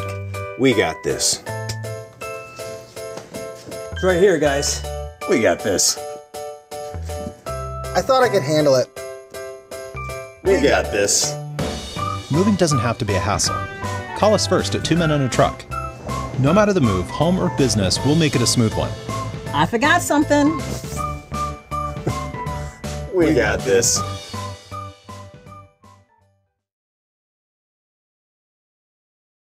It's a regional sports network based in Chicago. It will air live Cub games beginning of the 2020 Major League Baseball season, along with other Cubs content. Count NASCAR as the latest sport racing toward the gambling industry. Driver Brendan Gaughan, who is the son of a casino magnate, told SiriusXM when it comes to fantasy sports and betting on NASCAR races, there's nothing wrong with it. NASCAR is on board, especially with legalized betting in 2019. And that is a Bloomberg Business of Sports report. I'm Michael Barr. Attention, everyone. I have a President's Day pro tip. You need to go to Dell.com/business deals right now because Dell's President's Day sale is live as we speak. And it's monumental. Get deals on Dell business computers with 8th Gen Intel Core processors and business tech, plus doorbusters up to 45% off. Call 877-BUY-DELL now to talk to Dell's small business technology advisors and get personalized help finding the best tech at President's Day prices. Free shipping included. Again, call 877-BUY-DELL. When it comes to financial advice, there are a wealth of options out there. But is the advice you're getting clear and straightforward? With Fidelity Wealth Management, you'll have a financial advisor who helps you grow and protect your wealth. We'll offer strategies designed to reduce the impact of taxes while explaining our fees and your options. And we'll always offer clear recommendations for your full financial picture. Learn more at fidelity.com/wealth. Fidelity Brokerage Services. Member NYSE SIPC. Games for Less, the only locally owned and operated gaming store in town, has Tallahassee's largest selection of new and used video games and game systems. The future of video gaming is at Games for Less, where they have both the PS4 and Xbox One. It's time to trade in your old systems and elevate your gaming experience now. Games for Less is also your headquarters for the best in retro gaming. Atari 2600, original Nintendo, Super NES, or Sega Genesis, you name it. They got it at Games for Less. Games for Less, the Super Walmart Shopping Center on Appalachian Parkway. Give them a call today at 850-219-3535. That's Games for Less. Everybody knows that the holiday season is also known as engagement season. Now that the season's over, it's time for some planning. Social Catering has several options for your wedding event and catering needs. They're Tallahassee's largest catering company, and they manage event spaces at venues like Madison Social, Township, and The Gathering. They can plan all of your wedding events, engagement parties, bridal brunches, rehearsals, even wedding receptions. No new rock on the finger? Hey, doesn't matter. Whatever the event, they've got you covered. For more details, email matt@madisonsocial.com. Again, that's Matt at MadisonSocial.com. Hi, this is Gene Deckeroff for Tallahassee Dodge, Chrysler, Jeep, Ram, Fiat. 2019 is here, and we've got to get rid of all the remaining 2018s. And the only way to do that is to offer employee pricing on over 50 Jeep Wranglers in stock. We've never been able to offer such unbelievable prices on Jeep Wranglers, and with over 50 in stock, they all must go. Buy one for as low as $29,900 or save up to $5,600 on in-stock vehicles. The all-new 2019 Ram 1500 is Motor Trend Truck of the Year, and it's breaking all kinds of records. We have over 80 Ram 1500s in stock with up to $11,000 off MSRP. You can't go wrong. Motor Trend Truck of the Year and up to $11,000 off MSRP. It's the deal of the year. There's only one place to go. Tallahassee Dodge, Chrysler, Jeep, Ram, Fiat on the corner of West Tennessee and Capitol Circle. We're right on the corner and always right on the price. Or visit us on the web at TallahasseeDCJ.com. Dealer retains all rebates and incentives plus tax, tag, and dealer fee.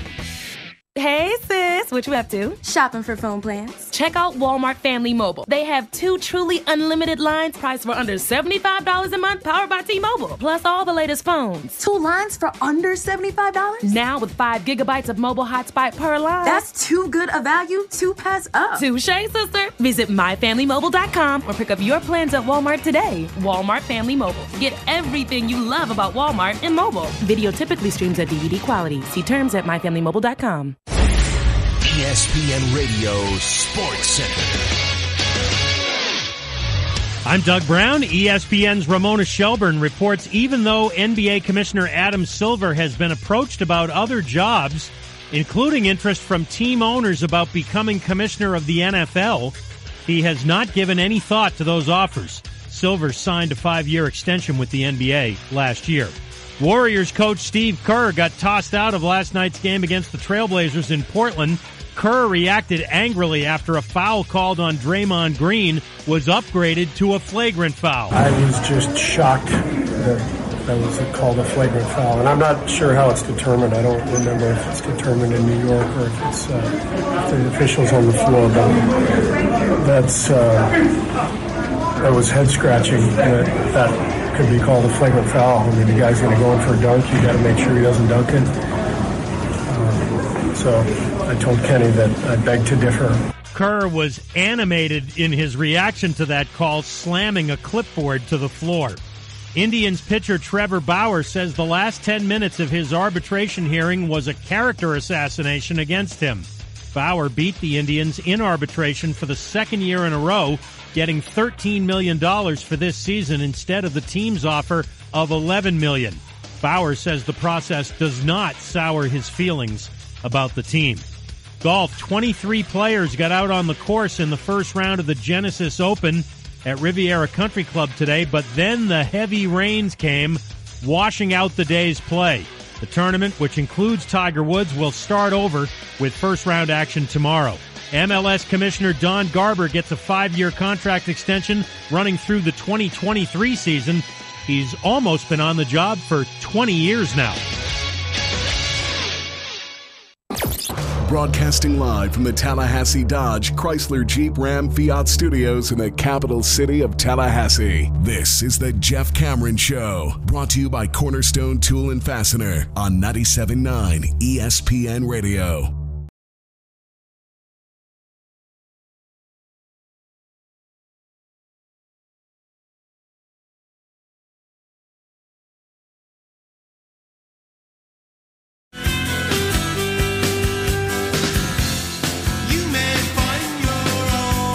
Go to MyPillow.com to take advantage of the 4-pack special as it continues to be their best offer at MyPillow, and you can get it now with free shipping, money-back guarantee extended again all the way through March. You get 4 of these pillows. They're all comfortable, 2 regular-sized MyPillows plus 2 go-anywhere travel pillows. And, again, MyPillow, what I sleep on, very comfortable. It is just a pillow. I'm not going to tell you it changes your life. It doesn't. You just sleep a little bit better, fall asleep a little bit easier. They're awfully comfortable, so they're as advertised, I would say that.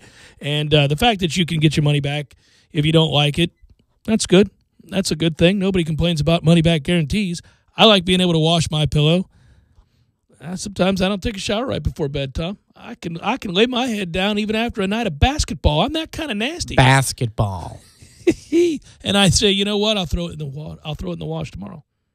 That's how I'm going to roll. It's okay. And then I can dry it, and it doesn't lose its shape, which is key. And right now, the 4-pack special is still being advertised, so I'm telling you about it. Go to MyPillow.com to get the 4-pack special. You just got to use the promo code 979ESPN. A word of advice, as I didn't turn my own microphone on, for the folks about TLCCC.com. You spell out the word double. So it's TLC, word double, and then C.com. Oh, did somebody in case you say, didn't visualize it correctly. My apologies, yeah. We just had a couple emails where people couldn't find it. Now you can. I guarantee it. TLC, write out double C, and you're good to go. .com. Yeah, man. I'm just, because I've always had it in my head how it would look. Exactly. Giant T, giant L, giant C, the word double, C, capital C.com. Well, I didn't have the .com at the end until now. That would have been weird. Man, you're really always trying to make something a commodity, aren't you, Cameron? Just throw on a .com in the end of that and we're all in. That's the ticket, baby. That's how we roll right there. So now you're good to go. And if anybody else has a problem with that, I'll let you. I'll do that. Maybe I'll post it. Or how about you just post a link to it on the Twitter there, Jeff? That's true. I could do that too. At ESPN Greeny. All right. I wanted to go back to this for a second, if only because it kind of annoys me, even though I respect his work and his intellect. Just Jay Bilas has no respect for us ever. Yes, I saw this. Sorry. Yeah, I agree with you. Third tier? Well, we're a third-tier team, according to that guy. Smart guy, knows the game. I'm sure he believes that, and I don't think we're an elite team, but I think we're a really good team beyond a third-tier team. He writes, the Noles are an odd roller coaster with big swings. less so these days. Like one swing, really. Yeah, less so these. That's what I'm saying. They've emerged now with a lot greater consistency. When you win 6 straight conference games and you play the way that we are now, where you're turning it over less, you're a constant threat as an offensive rebounding team to get second chance opportunities. Depth ain't going anywhere. They're only getting healthier. They're actually becoming much more of a model of consistency, dare I say. They're shooting the ball better across the board, shooting better from the free throw line. They rebound the basketball. They do a lot of things really, really well. Anyhow, he writes, after the loss to Duke, in which Florida State seemingly had the game won, there was a brief 2-game slide that signaled a hangover. I agree. Then Florida State ripped off 5 straight. It's now 6, Jay, with size and athleticism. Yes, and proficiency. Florida State has only to take care of the ball to be a Sweet 16 team.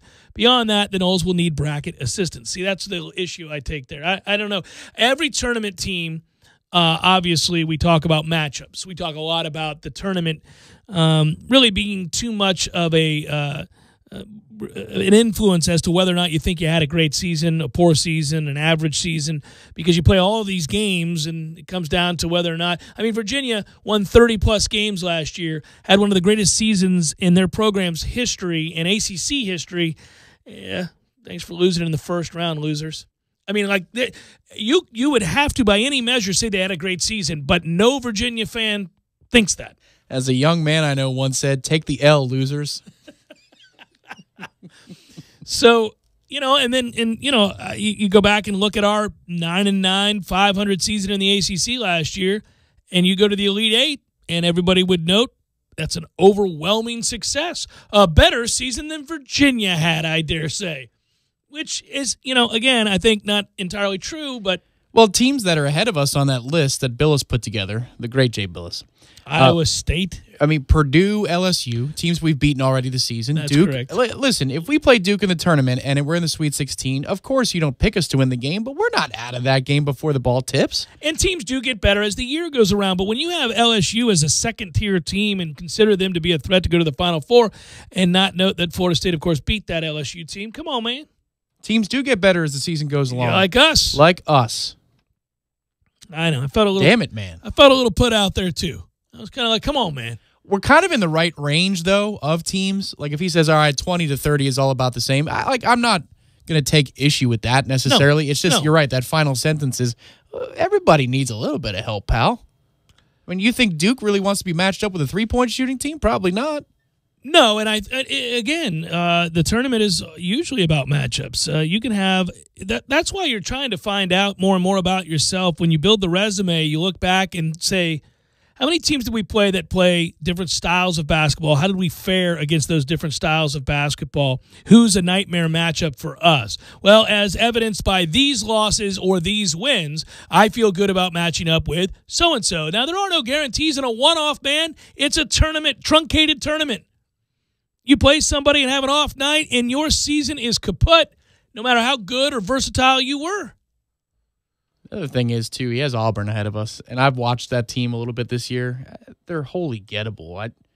I just don't know what makes Auburn, like, prohibitively better. They're under 500 in the SEC, for crying out loud. You have a problem with Auburn. I do. It's the Bruce Pearl thing, because there are a lot of people who cried for Bruce Pearl to come here, and it's like, nah, man. We're winning without the threat of NCAA clouds hanging over our head for 5 years. And we're doing just fine, thank you. I crack up, though. I mean, listen, I don't. They got smoked on the road by NC State. They lost a couple of bad games in conference, just like we did, except, we've won more games overall, and we played a brutal schedule this season. So they're 5-6 and 16-8. I can see why you'd take issue. Yeah. So they're just better than we are, huh? Yeah. Okay. They're basically Florida, whom we housed. Florida's 12-11. 13-11, sir. Oh, sorry. They got that 13th win. That was a big one. Big win. They're not well coached down in Gainesville, sir. It's the Jeff Cameron Show.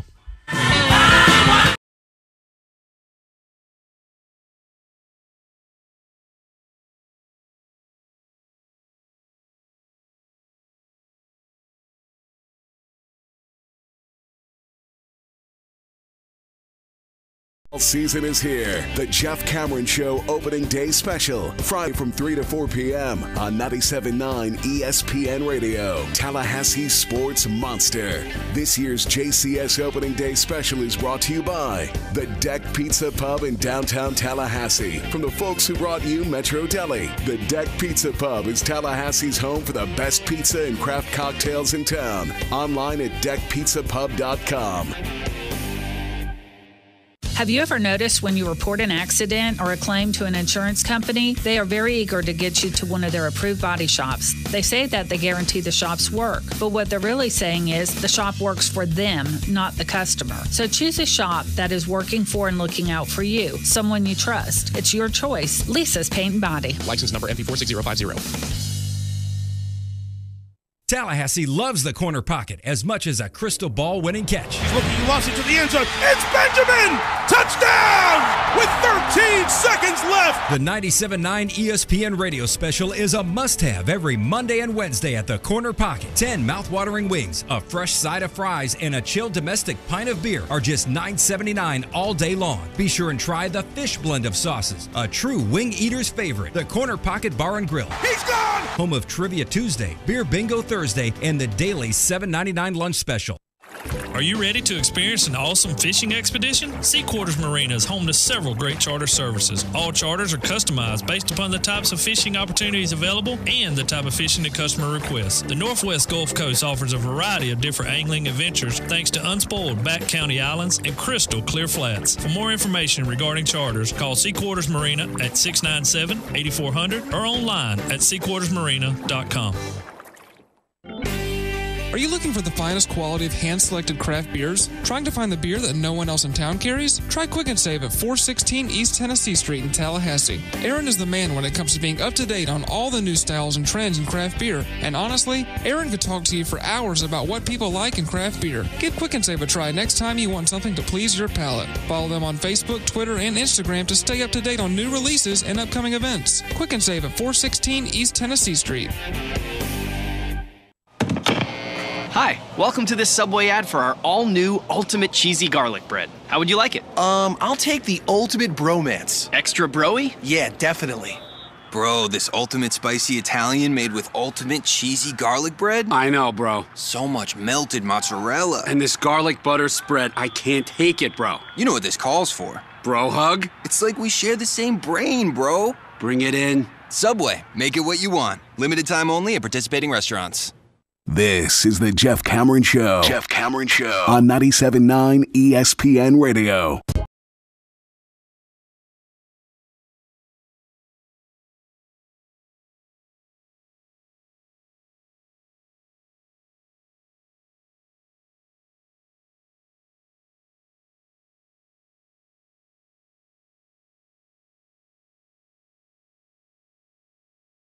Be true in this case. I am so woefully behind. If you've sent an email to jcs@970.espnradio.com and you haven't heard back from me, and I don't get back to everybody, obviously. Some things are just observations, some things are complaints, some things are compliments, and not all necessitate me responding. But there have been a slew of emails in the last, 8 months. It's been that bad. That I have not responded to, and I've meant to take the time. So you know what's going to happen, Tom? President's Day is going to happen, and I'm going to sit down and respond to about 50 freaking emails at least that I've had passed on to me from that account. With love and care. Yes, in which people have said either really nice things or they've asked important questions that I haven't been able to answer, or they've just made observations that were worthy of a response. And so I'm going to do it. But I bring that up to say that that's what's going to happen on President's Day, Tom. That's how I celebrate President's Day. I catch up on my emails. That's a Cameron tradition. Now, so here's what I want to do. I'm going to give you an excerpt from a email that I got from Zachary. And here's why. Because it's going to turn into this next story. And, I say this all the time. Our listeners, and in particular people that have been with me for a long time, you get me. You get me. You know the deal. The good, the bad, and the ugly. Everything in between, right? And so I appreciate that because you then send along things, whether it's music or books or movies or stories you think I'll find fascinating and could use, morbid details of gruesome death frequently sent to the inbox. Got one from our mutual friend, physics professor, the other day that is simply fantastic about a guy's gruesome death in a vat of acid. Just interesting things like that. So Zach wrote me an email and says a lot of nice things about both of us, Tom. I want you to know that, first of all. All right. Loves the show. I like this email so much more now. Yeah, he included you in this one and his compliments of the show and our witty banner and all of that goodness, right? So I don't want to read the whole thing because some of it's just private, man, and he doesn't need all that out there. And I'll respond to that on President's Day, as is a tradition. But instead, I will take this excerpt and then from there read the actual story because this is amazing. I was wondering, writes Zach, if you had heard the story of Vesna Vulovic. I have not. Hers is one of the most unbelievable stories I have ever read. But she was a Serbian, and he goes on to say she was a Serbian flight attendant in the 70s who fell 33,330 feet from the sky without a parachute after her plane exploded. Oh, he's got me. That's it. I'm in. As soon as I read that, I went, what? And so I didn't. I'll be honest with you, Zach. Thanks for the music stuff that you wrote in there, the things that you want me to look up, and some of which I already have used as bumper before or actually bands that I like. Some I haven't heard, so thank you. And then there were a bunch of other things in there. But I went and looked up quite the email. Yeah, I went. Oh no, it's a great email, and it's called the subject. Tom was gratitude and parachute story. This is going to be good. Well, he knew. Yeah, he thought about that subject line. He's like, I got to get something to hook him in. Yeah, he did. This is good. So here you go. I went and looked up the story because I thought, man, this is going to be one of those things that I'm going to go to Snopes and find out isn't real. It is real. This thing happened. And I would love to speak to this woman. This is it. This is it. On the evening of January 26, 1972, so I was 1, Bruno Honk, I think is how you say her last name here, heard screaming, this guy's name, heard screaming coming from a hillside just outside his village in Czechoslovakia. As he went to investigate, he came across a grisly sight, the wreckage of an airplane torn apart by an explosion. Though it seemed impossible that anybody could have survived such a crash, Honk soon realized that somebody had. Amid the wreckage was a woman wearing a blood-stained turquoise flight attendant's uniform and no shoes. Her name was Vesna Vulovic. And though even she didn't know it yet, but she had just survived a fall of 33,330 feet in what is one of the strangest world records, surviving the highest fall without a parachute. This is crazy. So she was in her seat. That's how she survived this thing? Well, we're about to find out, Tom. Okay. Serbian-born Vesna Vulovic was 22 years old and had been a flight attendant for only 8 months. You got to be like, really? 8 months in? After traveling to London to learn English, she realized her love of traveling. When she found out a friend was becoming a flight attendant and traveling the world, she jumped at the opportunity. So she joined JAT Airways, J-A-T Airways, Yugoslavia's national flag carrier, and the country's largest airline at the time, Tom. JAT. Scared you, didn't I? No. No, okay. They had 7 planes. However, her dream almost didn't come true. With a history of low blood pressure, Vulovic knew it was unlikely she'd pass the medical exam. So she cheated. Right before heading in, she guzzled more like, several cups of coffee, hoping that it would keep her blood pressure high enough to pass the test. It worked. She tricked it. See how simple it is? 8 months into her flight attendant career, Vulovic was told to join the crew at the JAT Flight 367, flying from Stockholm to Belgrade with a stopover in Copenhagen. All right. Though she ultimately realized that JAT had confused her with another attendant named Vesna, she agreed to join anyhow. She's a rebel, this one. Having never been to Denmark, she thought, I'm going. When she arrived, she found a downtrodden crew. Vulovic had been hoping to go sightseeing. They were being beaten. They were deadbeats. Anyhow, fast forward the story. At 1:30 on January 22nd, the crew met Flight 367 at the Copenhagen airport and watched as the passengers and previous crew deplaned. They all boarded. 46 minutes into the new flight, disaster struck. At 4:01 p.m., there was an explosion in the baggage compartment. The aircraft broke apart in midair before falling 33,330 feet. They like putting that out there several times over, and I like saying it. An explosion, you say? Mm-hmm. Got the detective cap on already? And so to the ground they went, 28 passengers and crew, and she's the only survivor.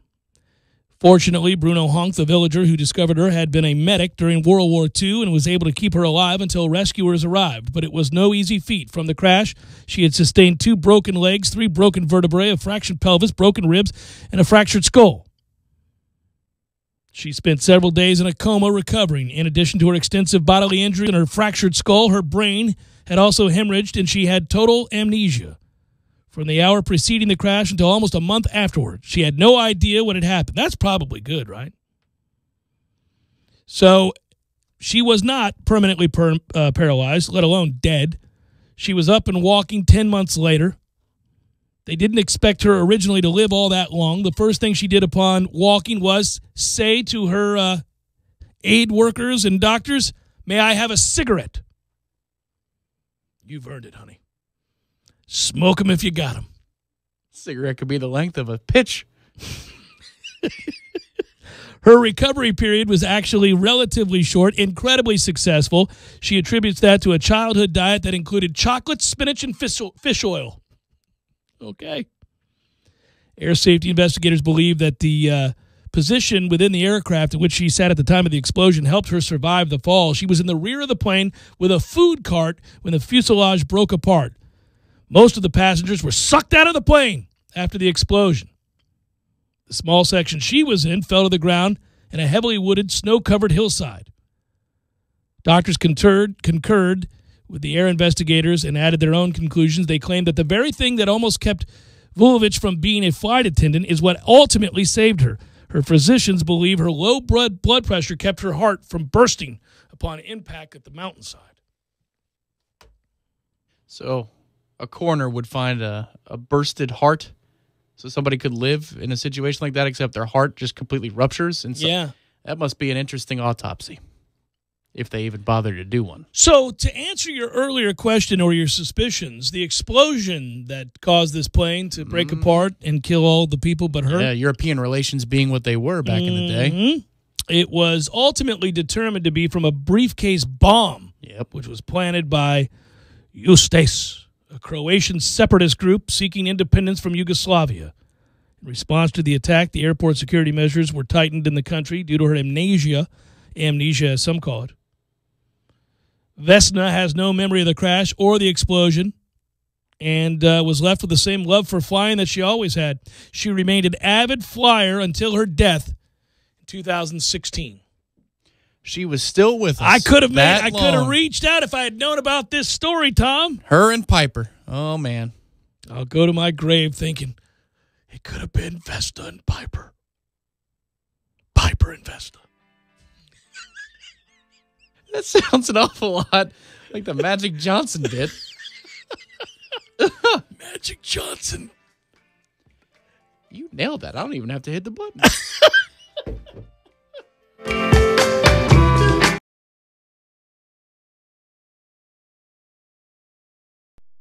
Sorry, boys, I did not have time to pack. We got this. It's right here, guys. We got this. I thought I could handle it. We got this. Moving doesn't have to be a hassle. Call us first at 2 Men and a Truck. No matter the move, home or business, we'll make it a smooth one. I forgot something. We got this.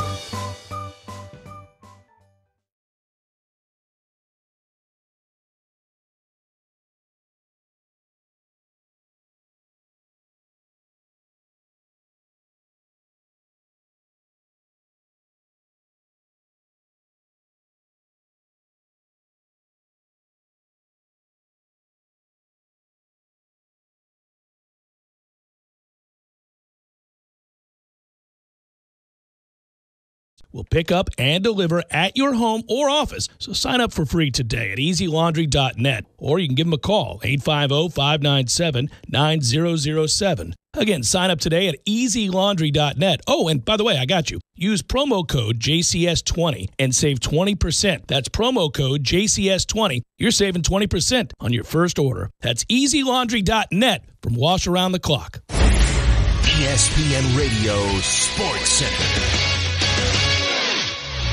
I'm Doug Brown. ESPN's Ramona Shelburne reports even though NBA Commissioner Adam Silver has been approached about other jobs, including interest from team owners about becoming commissioner of the NFL, he has not given any thought to those offers. Silver signed a 5-year extension with the NBA last year. Warriors coach Steve Kerr got tossed out of last night's game against the Trailblazers in Portland. Kerr reacted angrily after a foul called on Draymond Green was upgraded to a flagrant foul. I was just shocked that was called a flagrant foul, and I'm not sure how it's determined. I don't remember if it's determined in New York or if it's if the officials on the floor, but that was head scratching. That could be called a flagrant foul. I mean, the guy's going to go in for a dunk. You got to make sure he doesn't dunk it. So I told Kenny that I beg to differ. Kerr was animated in his reaction to that call, slamming a clipboard to the floor. Indians pitcher Trevor Bauer says the last 10 minutes of his arbitration hearing was a character assassination against him. Bauer beat the Indians in arbitration for the second year in a row, getting $13 million for this season instead of the team's offer of $11 million. Bauer says the process does not sour his feelings about the team. Golf, 23 players got out on the course in the first round of the Genesis Open at Riviera Country Club today, but then the heavy rains came, washing out the day's play. The tournament, which includes Tiger Woods, will start over with first-round action tomorrow. MLS Commissioner Don Garber gets a 5-year contract extension running through the 2023 season. He's almost been on the job for 20 years now. Broadcasting live from the Tallahassee Dodge Chrysler Jeep Ram Fiat Studios in the capital city of Tallahassee. This is the Jeff Cameron Show, brought to you by Cornerstone Tool and Fastener on 97.9 ESPN Radio.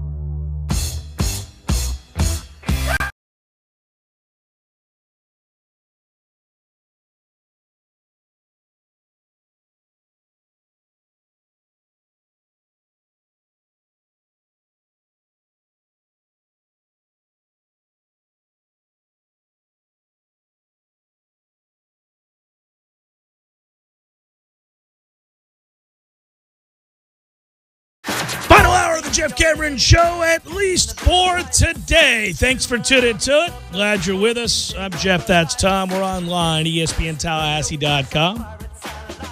I can't give you a full-on choo-choo. I'll just say the words choo-choo. When you end like that, I mean, it's just choo-choo.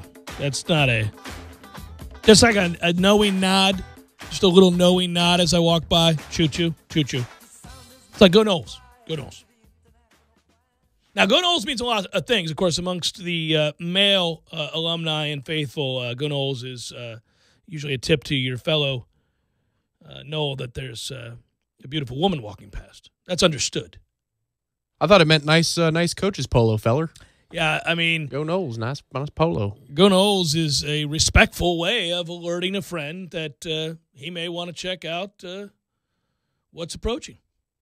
That's just the way that works. The radius. You know, most things don't age well when it comes to this subject. Men objectifying women. Most things don't age well. The things you could say in the 80s or early 90s, or even in your time in school, you can't say anymore. At least not publicly. Means you want to say it.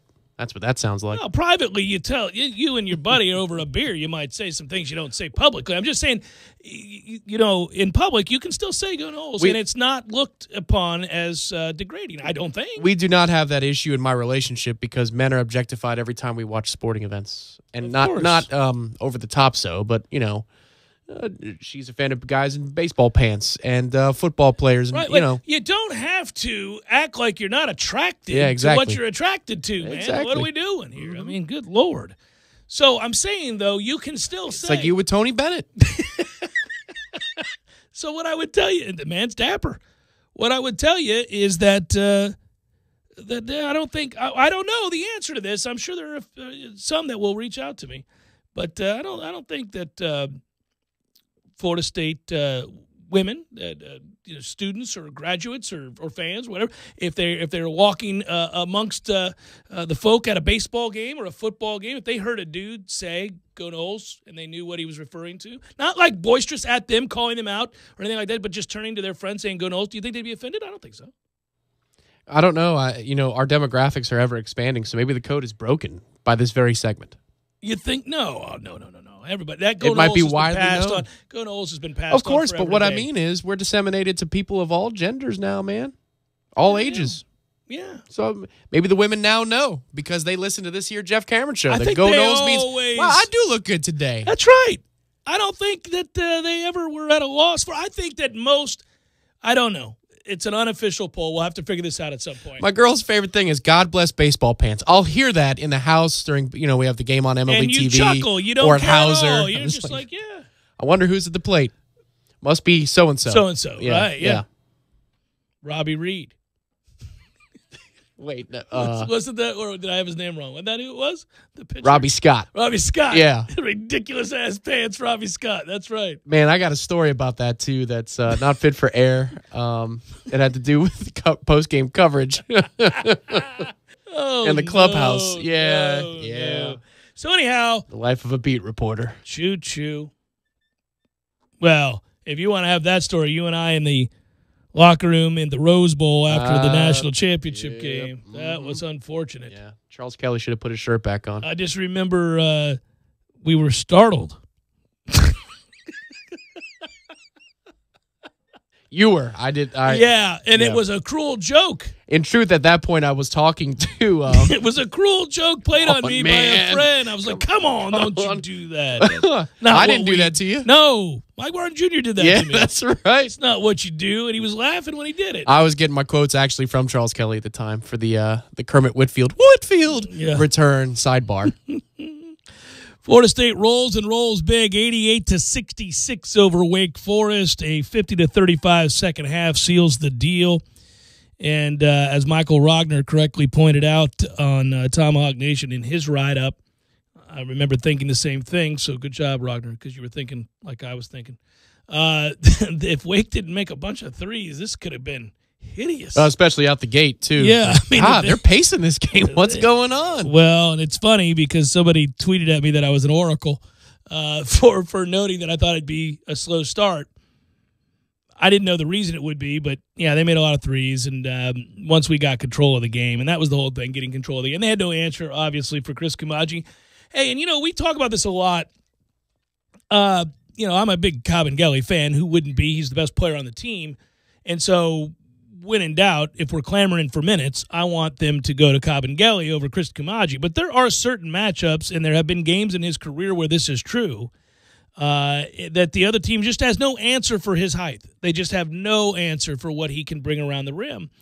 And that happened a lot last night, but to his credit, and we like Chris Kumaji, the kid, who's worked really hard in his time here to improve his game. He's got some what for to him on the court, too. Yeah, he does. And I rather enjoy his elbows to people's faces that he's frequently called for.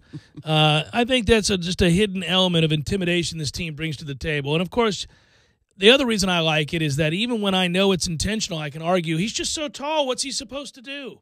Even though several times I've thought he did that intentionally. He's just living, man. Yeah, he's just living his life. My man just turned around. He can't help it. That guy's 6'6" and he's 7'4". What are you gonna do? So he had his first ever double-double, and that's cool to watch. He's really become a better rebounder. Yes. He's become a real good rebounder, and you would think that should be something that's, innate to a 7'4" guy, but it's not. There are angles and positioning involved in that, and want to and what for and all the above mentioned items. The first time I noticed that in conference season was the Georgia Tech game here. He was a monster on the glass, and it's all about getting off to a good start for him, it appears, because in that game against Tech, he started out, it was he and Kabengele and Raekwon Gray. They combined for the first, 12, 14 points. Mm-hmm. And you could tell early on he was engaged. And so he has another chance for a big matchup, a favorable matchup for himself on Saturday to get out to a quick 4 out of the first 6 points type deal. But if he gets in there early and he's feeling good, then everything follows. Everything about his game. He was even tougher finishing around the rim last night when he had the ball in his hand. Yeah, he starts feeling it, and then he wants to dunk on it was great. Everything's a dunk, and that's good. That's the way it should be. Yeah, when you're that tall, that should be you hammering the rim. Because when he's tentative, what does he do? He dribbles the basketball. And the moment he dribbles the basketball, it's a turnover. It's a live ball turnover. It's a live ball turnover. You know, when you watch Wake, I hadn't watched a lot of Wake this year because why would you subject yourself to that? But when you watch Wake, you really see they can't guard anybody. And what a long year it's got to be. I can't fathom that being my team. You got to be able to get in front of somebody every now and again. And Florida State only turned it over 9 times in the game. Florida State averaged 1.31 points per possession. I mean, jeez. Well, we shot close to 70% in our twos. Yeah, I mean, well, because when you're dunking on every you're trip just down dunking, the court, you're finishing around the rim. I mean, it's well, the good thing to see too was a couple of things. Number one, Phil Kofer makes some shots after Saturday. Digit score. Just don't let that linger and be a thing. I didn't think it was going to be, but don't let it linger and don't start thinking. PJ hit some shots, and then Trent Forrest looked a little bit more fresh. I didn't expect to see him, especially in the second half. There's a couple of buckets he makes with quick moves. To the basket.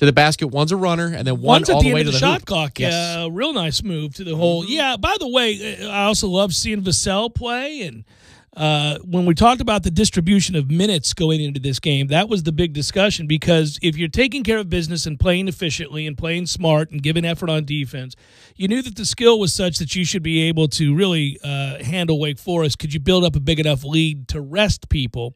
And I wanted that to be the case. And so, you got Cabangeli a lot of rest last night. He was great when he played, but he didn't play a lot. And in particular, Trent Forrest was within 1 minute of his conference low for the season, so he played, but they were able to get him a little bit more rest. And Mann and Walker got a lot of rest. They played their season low in minutes, so that's all very positive. And then you give the young guys some experience. It's the extended experience that we were talking about into conference play, but we saw it a lot in non-conference when we were rolling 10-11 deep, and Leonard was trying to invest for the future. Some of that has worked, some of it hasn't, but it's a long-term and it's a long game. Like we were talking about, Leonard wants to play the long game. Almost cost us the first time we played Miami here in Tallahassee, but it ended up working out. Hopefully some of these guys, if we run into some interesting foul trouble, I feel like Georgia Tech always, they're like at 9 fouls at the under 12. Well, they just uglify the game. That's what they do, and exactly. That's what they're trying to do, and it's annoying. You gotta be willing to play that game to some extent. So the hope is if you have to lean on Raekwon or Vassell or even Polite, who hit a shot from the corner last night. He did. All right, yes, and a great breakout pass in, I think it was the first half in transition. I mean, it was one of those touchdown throws. Maybe they can give you 6 to 8 good minutes because they're building up their confidence. When you have 11 players play at least 10 minutes each, it's a good night. It means you're rolling and you're getting guys in the game that don't ordinarily get into the game. And so for Florida State, it's on to Georgia Tech. And if you win that game, and we don't count anything in this league on the road especially, but if you're able to win that game, all of a sudden, or we don't assume anything anyhow, 8-4, and you've given yourself a real opportunity because now it comes down to the Clemson, North Carolina games, the following 2 after that. You're not likely, I guess, percentage-wise, I would look at the odds, the Vegas odds, and I would tell you that that the Clemson game and the North Carolina game, we will be underdogs in. And to me, Clemson's going to be extra desperate after what happened to him last night. That's correct. So what I would say to you is getting this win against Georgia Tech and getting that cushion means that you could obviously sustain a level of comfort even if you were to go 0-2 in the following game. Yeah, you're still 8-6, no problem. And I mean, I don't want that. Nobody wants to go on a 2-game losing streak, but you're in the midst now of a 6-game winning streak, and you're trying to, you want to get a little greedy, but it also affords you the opportunity that if you take a step back or you stumble along the way, to have that margin for error. So I feel, man, watching them and how professional they were last night. They're really professional, that second half especially. I feel good about Tuesday. Saturday is the one I'm like, we'll find out, because that has 56-52 with, 2 minutes to go written all over it. Well, I've given up making assumptions about road wins. I understand what you're saying, and I agree. Florida State is way better than Georgia Tech, and I don't know if Georgia Tech has anything left to play for, or any want to, or what for, as I like to say. If they don't, then okay, it's easy breezy. But something tells me they'll come out fired up and they'll play hard, and we'll see. It'll be an ugly game into the second half. But, man, this has been a hell of a turnaround from 1-4. And I'm not going to look at that with anything other than great joy to see a team win 6 straight in this conference. And to have a road win against Syracuse mixed in there with a home win against Louisville, really doing some things right about now. It's a reason to be excited about what this team can be because they're getting healthier and healthier, and they're resting the right guys. You can see it in their eyes, too. They're finding themselves. Yeah, they believe. Yeah, they do. It's good stuff. Jeff Cameron Show, 97.9 ESPN Radio.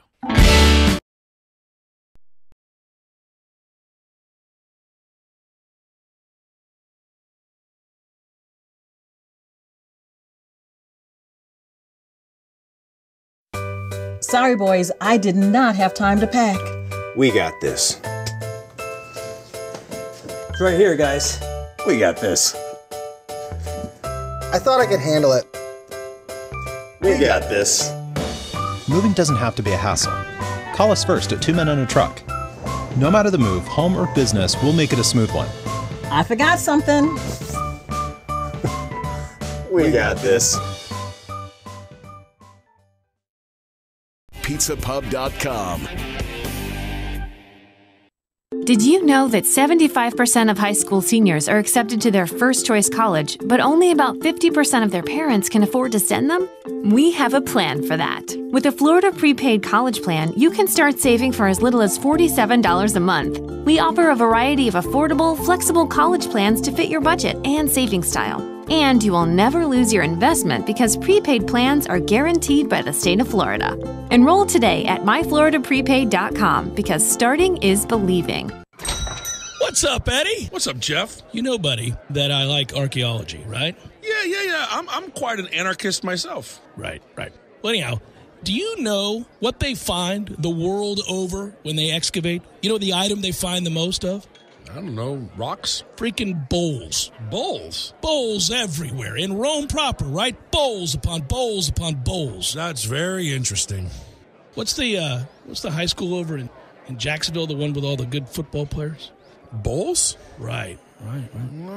What are you getting at here, Jeff? Mo used what to cut his hair? I don't know, Jeff. What is a bowl? Boom. A bowl indeed. Hey, that gives me an idea. Really? We should have bowls here at Gordo's. We can do all kinds of bowls. We can do chicken bowls, fish bowls. We can do steak bowls, pork bowls, veggie bowls. Brilliant. I'm a genius. Jeff? Hey, Jeff. The Jeff Cameron Show podcast, available on demand at ESPNTallahassee.com and on iTunes today. The Jeff Cameron Show podcast is brought to you by Garnet and Gold of Tallahassee. When you buy FSU apparel, support local business. GarnetandGold.com. Hi, this is Peter Bond, owner of Jerry's Cigar Shop. Jerry's has been a local favorite for cigar enthusiasts for the last 25 years. We have the largest walk-in humidors in town, filled to the brim with an amazing cigar selection. Relax in one of our leather chairs and enjoy an ice-cold beer or a glass of wine with your cigar. Jerry's is a great place to watch sports on our big flat-screen TVs and offers a comfortable setting for lively conversation. Visit our original store on Scherer Road or our new second location on Cary Forest Parkway. We hope to see you soon. Hendrick. Are you ready to rule the open road? Dale Earnhardt Jr. Chevrolet has just what you need.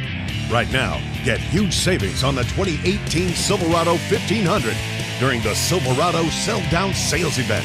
So hurry in to shop our huge Silverado selection at Tallahassee's Chevy Truck Headquarters.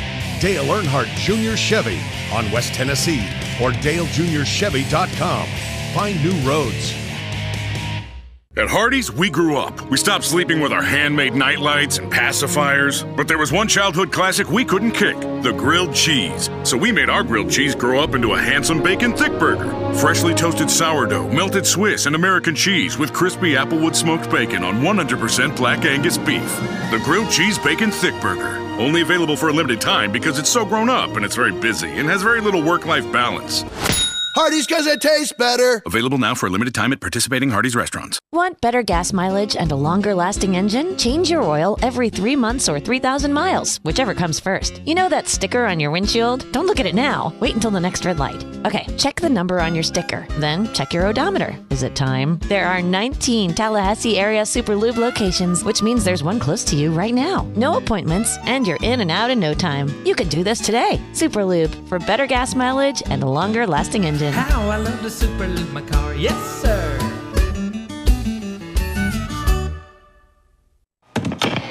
Hi, welcome to this Subway ad for our all-new Ultimate Cheesy Garlic Bread. How would you like it? I'll take the ultimate bromance. Extra broy? Yeah, definitely. Bro, this ultimate spicy Italian made with ultimate cheesy garlic bread? I know, bro. So much melted mozzarella. And this garlic butter spread, I can't take it, bro. You know what this calls for. Bro hug? It's like we share the same brain, bro. Bring it in. Subway, make it what you want. Limited time only at participating restaurants. The Jeff Cameron Show is brought to you by Cornerstone Tool and Fastener. Big store pricing with local service. Online at ctf.nu.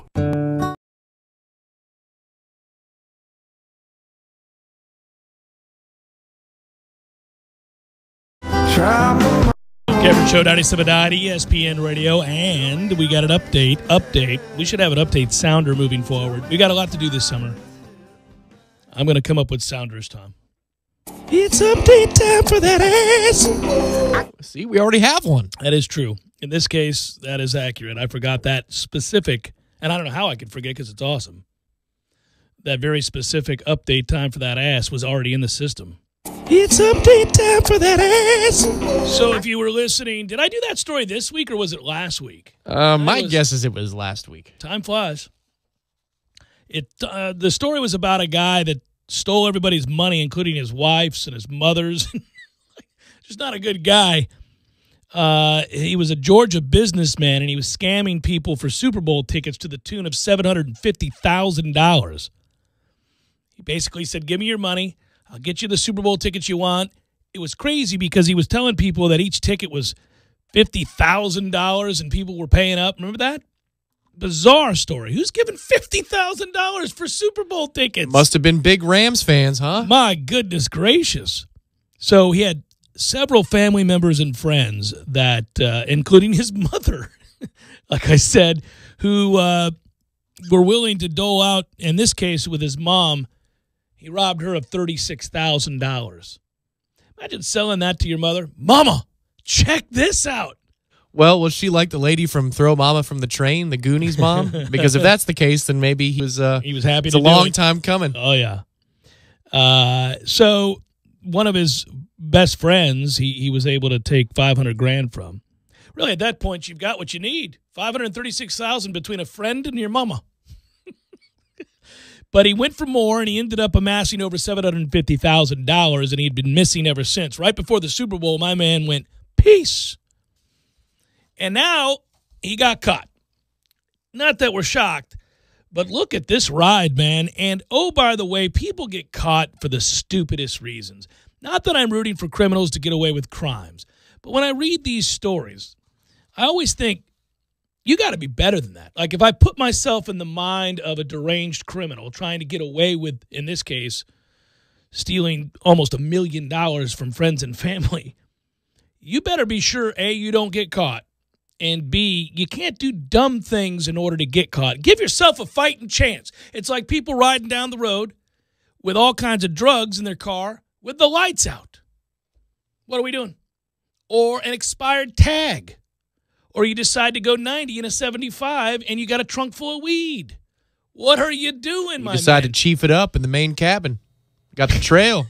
Cop cars behind you. Ooh, what's that smell? Yeah, you just smells like a felony to me. You just got to do better. It reminds me, and I hate to bring it up, but old Nate Newton, when he got popped back in the day, ended up doing some serious time, was looking at a 20-year sentence at one point. He's out. I know he's out because I saw him at the quarterback club. But he what? Yeah, he came to speak at the quarterback club a while back. One of the times that I was giving an address, he was the speaker. He showed up. Yeah, he was there. He was there to talk.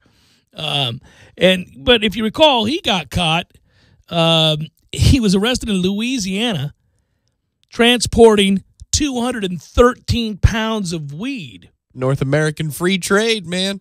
213 pounds.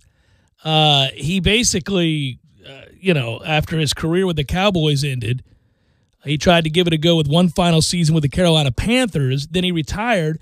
Then he got into the weed game.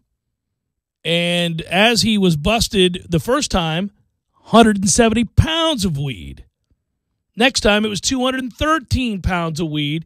And he got pulled over because he had his lights off. Come on, man. Can't do it. This suspect got popped because he was rude to a guy at a spa. The guy at the spa said, "Oh, no, that's not how we roll." What kind of spot was he at? This is the story. Keaton Shaw is the guy's name, or Ketan Shaw. He's 48 years old. He defrauded up to 6 people. We know that part of the story. I've already told you about that. It was discovered that he had gone to Las Vegas, Nevada, with, at the time, something described as a midlife crisis. I'd say this is more than a midlife crisis. A midlife crisis, you buy a Corvette convertible or something. You run out on your wife, which you shouldn't do, but, you read these stories and you got a 22-year-old floozy. You run off to Vegas. A floozy, I tell you, Tom. A tramp. That's right. That hussy. That hussy stole my man. He's having a midlife crisis, and she preyed upon it. His weakness. Oh, that was her all the way. Yep. It was all her fault. She instigated the whole thing. She did the whole thing. I'm sure she did. All the texting and calls late night, that was all her. Attachments and such. A casino worker in Riversdale County, California, was suspicious because old Shaw here cut in line at this spa. This guy, by the way, had been traveling to Florida, where he went down to Miami. Then he went to Alabama. Then he went to Oklahoma. Then he went to New Mexico. Then he went to Arizona. Then he went to Nevada. Then he went to California. A lot of traveling. You can do that when you have $750,000. But the worker at the spa got suspicious there at the Pachanga Casino. He was at the Pachanga Casino. I like Dave Chappelle to be able to do their commercials. Pachanga. So he went to the Pachanga Casino in Temecula, California. I'm sure I'm saying that wrong. I'm sorry. I think that's right. Is it Temecula? Yeah. And he met with casino staff. Temecula.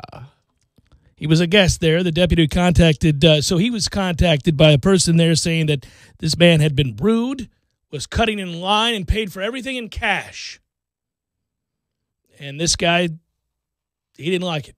He said, "This is suspect." So he thought he had seen the guy before, and he went online.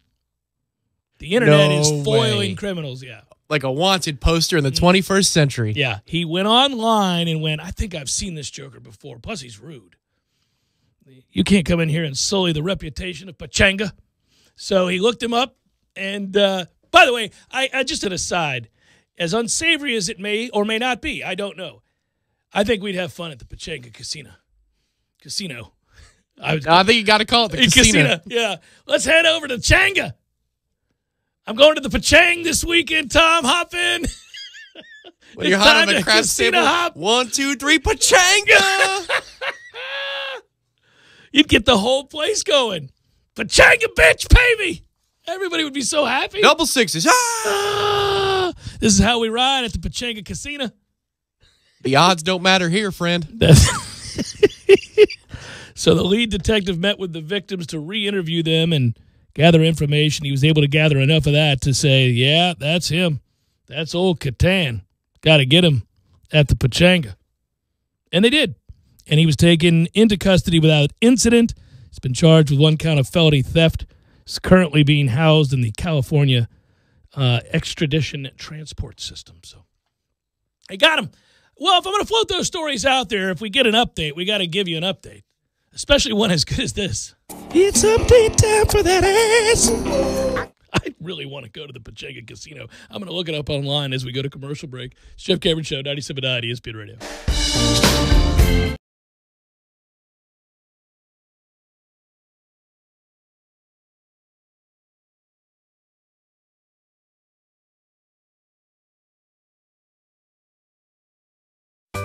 Sorry, boys, I did not have time to pack.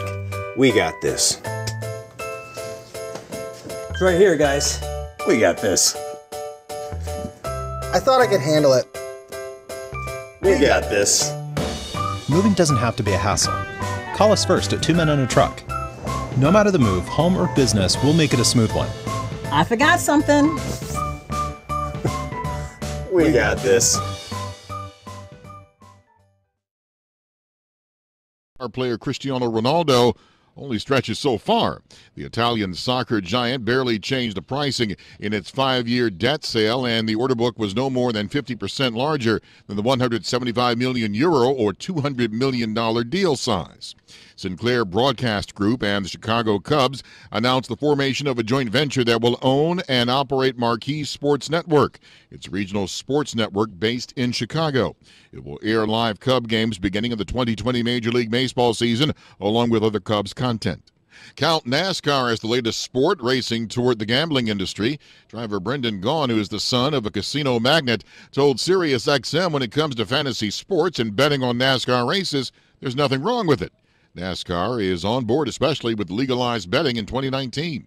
And that is a Bloomberg Business of Sports report. I'm Michael Barr. Attention, everyone. I have a President's Day pro tip. You need to go to Dell.com/business deals right now because Dell's President's Day sale is live as we speak. And it's monumental. Get deals on Dell business computers with 8th Gen Intel Core processors and business tech, plus doorbusters up to 45% off. Call 877-BUY-DELL now to talk to Dell's small business technology advisors and get personalized help finding the best tech at President's Day prices. Free shipping included. Again, call 877-BUY-DELL. When it comes to financial advice, there are a wealth of options out there. But is the advice you're getting clear and straightforward?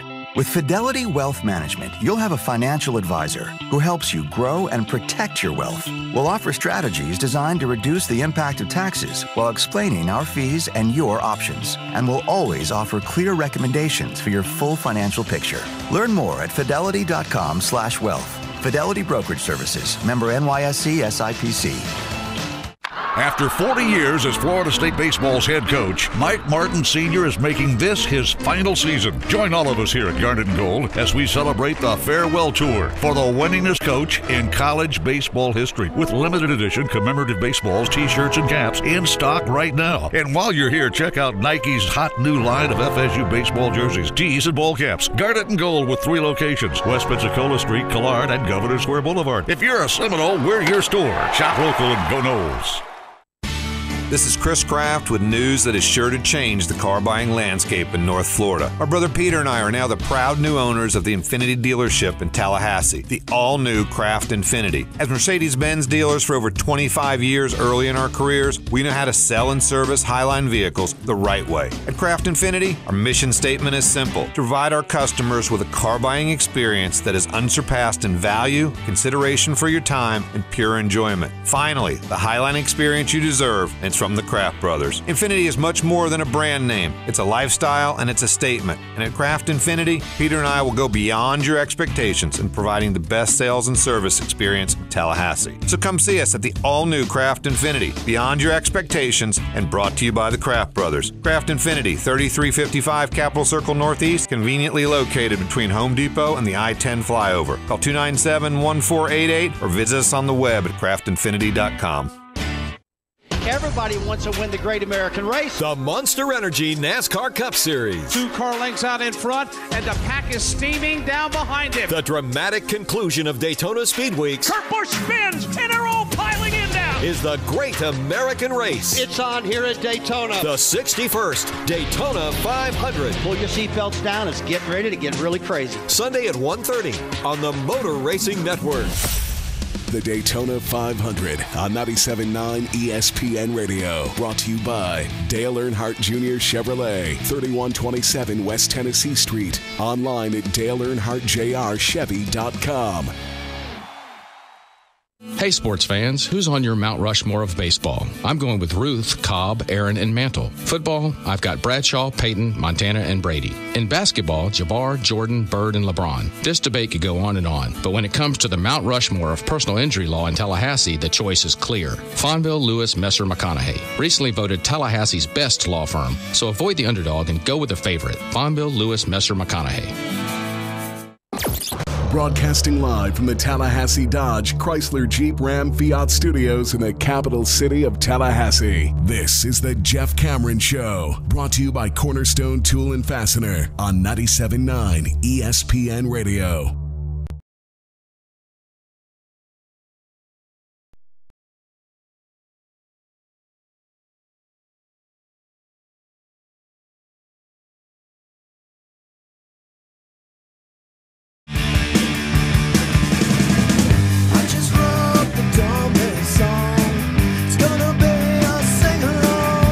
I kind of, on the heels of an update, I got to give another update since we've incorporated recent stories and conclusions. But this one actually incorporates the Jeff Cameron Show PR firm as well, Tom. So there's a lot to unpack here, if you would, please. It's update time for that ass. Well, it is. Matt Kuchar stood tall and answered for his cheap ass, giving the caddy $5,000 off of $1.296 million that he received for winning the Mayakoba Classic.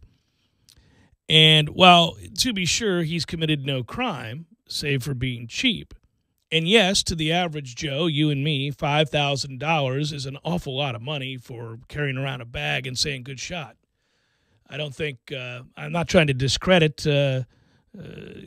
David Ortiz. El Tucan. Yeah, but and by the way, before you go, what? You can just assume the man's name was David Ortiz? Like, no, it's David Giral Ortiz. That's right, the man's not name. To be confused with Poppy. That's right. No, and I El didn't Tucan is not Poppy. No, and I didn't take just some Hispanic name and apply it to this guy. His name is David Ortiz. So anyhow, David. So, yes, there's a lot to unpack here because on the one hand, if that's what they agreed upon and that's what Kuchar told him he'd give him at the start of the week, not knowing he was going to win the tournament or whatever, yeah, you're right. You can go on. You can say, here's $5,000. Or, you could not be a cheap bastard and help this dude out a little bit. You're not obligated to. Nobody's saying you have to do that. It's just not a good look. You've made $44 million in your career. You just made $1.3 million for the weekend. Come on. Come off the purse strings a little bit. Hey, man, I'll give you another $15,000. Take the staple out of the wallet. How about $15,000 more? What do you think about that? That's what Matt Kuchar would say. Yeah. So tour pros are the ones who brought this back to light, by the way. It was a professional tweeting about it. Clearly, he doesn't like Matt Kuchar. He just decided to air the man's dirty laundry. So this thing got bigger than maybe it needed to be. But I would think the Jeff Cameron Show PR firm could have come swooping in here. There are a lot of opportunities here, Tom. A lot of opportunities. We have a lot of clients like this, too, because there are a lot of nice people that we've come across in this world, professionally, personally. Mm-hmm. For whatever reason, not so great with the help. Not so great in the gratuity industry. No, I don't understand that. That's it. But they're the nicest people. You think, oh, he must be a good tipper. They are the most miserly folk you ever meet. And it's you crazy. don't mean to look at the gratuity, but, you're getting up from the table as you're leaving, and then you double take at the receipt, and you go, my God, that's a 5% tip. The problem is, Tom, and you're right, I once got in trouble for that. I tried to go back and tip more and got caught. Oh, by the person? Mm-hmm. How old were you when this happened? Was it recent? Mid-20s. Okay. I didn't have any money, but I still felt terrible about that. And I said, that's not acceptable. I went back to the table and tried to throw a $5 in there and got caught. They said, what are you doing? Oh, that's uncomfortable the moment that happens, huh? Well, that's when you have to double down and tell them the truth. I'm sure you weren't afraid. Did you say, hey, man, do a little bit better next time? It was a woman, and hey, miss. It was it wasn't a good situation. Oh, boy. I've regretted it. Was that the final date? It wasn't a date, but we're not going to get into any more detail. It was an interesting situation. Curious. And I felt bad. I was like, oh, that's just not going to get it done. And I knew even that $5 that I was throwing on really didn't rectify the situation, but it just made it a better situation. So did you say, hey, Mom, I know I beat you for money for picks every year, but you got to tip better? It wasn't my mother. Okay. It wasn't. We're playing like Clue here. We're not doing that. We're not doing that. Yeah, the amount has been criticized by some as being too small. Caddy deals on the PGA Tour vary. Often an extra amount thrown in for top 10 finishes and typically 10% for a bonus anytime you get a win. Now, here's where I'm going to give Kuchar credit. He didn't lie. which would have really made this look worse. It would have been a bad situation because then you would have revealed that you were trying to hide something, that you felt bad about what you had done, and you were trying to shield yourself from criticism. So it may just be that we can call Matt Kuchar cheap. Maybe not a bad guy. By all accounts, he's a good guy. But cheap. Just really freaking cheap. Because at the end of the day, my man said, look, it's done.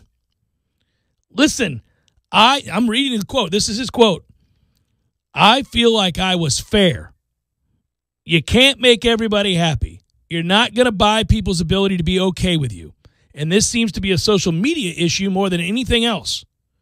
I think it shouldn't be, knowing that there was a complete agreed-upon deal beforehand that I not only met but exceeded. So I certainly don't lose sleep over this. This is something that I'm quite happy with, and I was really happy for him to have had such a great week and make a good sum of money while doing it. Okay. Hashtag a-hole. Right. So here's the thing. If you're going to own being cheap, that's how you own being cheap. Well, 100%. And here's where, if I was going to argue for him, and I can see the logic of this point, it's 10% for your caddy on the tour, who's a guy who knows everything about you Monday through Sunday, gets you prepped for everything. Not a slappy that you picked up for a week. Not some dude that when you show up at the driving range is there waiting on you. You know, it's like the guy that you're together, you're game planning for the week, you're going through all of these procedures, and he knows everything about you. He's like, oh, that lunch doesn't look right. Let me get you the right lunch, chief, because he knows everything about your habits, your workout habits, about who your training. Right. And so if what to say when you look for, rattled and all that, And so if you give this guy, you're offering him $20,000 total, so that's, I don't know, 4%, 5%. It's just less than quick 5%. math. Maybe I'm overselling it. But you're not going to give him the full 10% because he's not doing everything Monday through Sunday the way your normal caddy would. Right. So I would get that part of it, but, it just, man, would it kill you, though? Would it kill you? It would not at all. 30 grand. Take the staple out of your wallet. But here's the thing. I think if you wanted to avoid the negative backlash that has occurred now and the sullying of a reputation, the PR firm comes in here and goes, listen, somebody get this guy 30 grand. Let's just move on. Let's just, this is ridiculous. Come on, Matt. Get it together. You talk about him with it later. You talk about it with him later. Listen, if you're on the bag for me and I'm playing the Tallahassee Open, I win $120. It's like, there you go. Enjoy the Tallahassee Open. Here's your $120. I'm gonna give you $20. You know what I mean? Yeah, because that's what it is to Matt. To win 1.2 mil. Yeah, it's like to me, it's like, hey, you're winning $100. I know the taxes. There's a progressive tax there, but come on, man. Just you know what? Buy me some beers and throw a 20 on it, and we're good. Right. Yeah. Like Natty Lights in a 20. Or craft beers in a 10. Now I'm like Matt Kuchar. I'm negotiating. You're like, I'm not so sure. But I give him credit for owning his cheapness. This is he's like, yeah, I'm cheap. What of it? I didn't do anything wrong. I'm not hiding from y'all. We agreed to a number, I gave my man $5,000. Now, if I missed the cut, I got no problems with this. I'd still give him the 3 to 5, because I think it was 3 he said they originally agreed to. So the 5 was already a bonus, and he's going to give him 15 more. Well, that's where I'm like, Matt, can we talk? So you win $1.2, almost $1.3 million, and your thought about giving that guy a bonus was to go from 3,000 to 5,000 plus the 15 potentially. Potentially, yes. That was later. That was later after he stiffed him. The envelope was $5,000, and he owned that today. He said, "No, the envelope was $5,000. I give him $5,000," which is what Ortiz said. He didn't say anything. He said that's what he gave me in hundreds and 50s and 20s. To make it look like a larger wad of cash. He's kind of what the. That's like Kuchar goes to, your home course. You worked in a cart barn. I did yes, too. I did. Like, oh, can I set that up? Oh, my God. What an honor. What an honor. All right. Thanks, man. He just gets to the cart. He just keeps going. What? What are we doing here? Yeah. He went on to say, I really didn't think it was a story because we had an arrangement. I've done enough tournaments and had enough weekly caddies. I'm very clear about what payment should be. We had an arrangement. He keeps going back to that arrangement. So I think we just know that Kuch is probably a good guy who's really cheap for whatever reason. I'm hoping a Golf Week sleuth or Herrick or Sobel or somebody. Yeah, I'll call. Bob wrote this story, by the way. I should call Bob. So they should anonymously ask everybody else who played that tournament, what'd you tip your caddy? If you didn't have your own caddy. Yeah, if you had a lot of them had their own caddy. It's just that Kuch's didn't come that week. Maybe it was too expensive to fly his caddy down. Kuch's like, are you kidding? I'm not taking you to Mexico. I'll see you next week in Atlanta.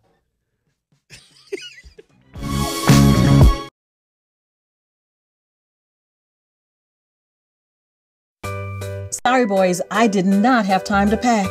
We got this. It's right here, guys. We got this. I thought I could handle it. We got this. Moving doesn't have to be a hassle. Call us first at 2 Men and a Truck. No matter the move, home or business, we'll make it a smooth one. I forgot something. We got this.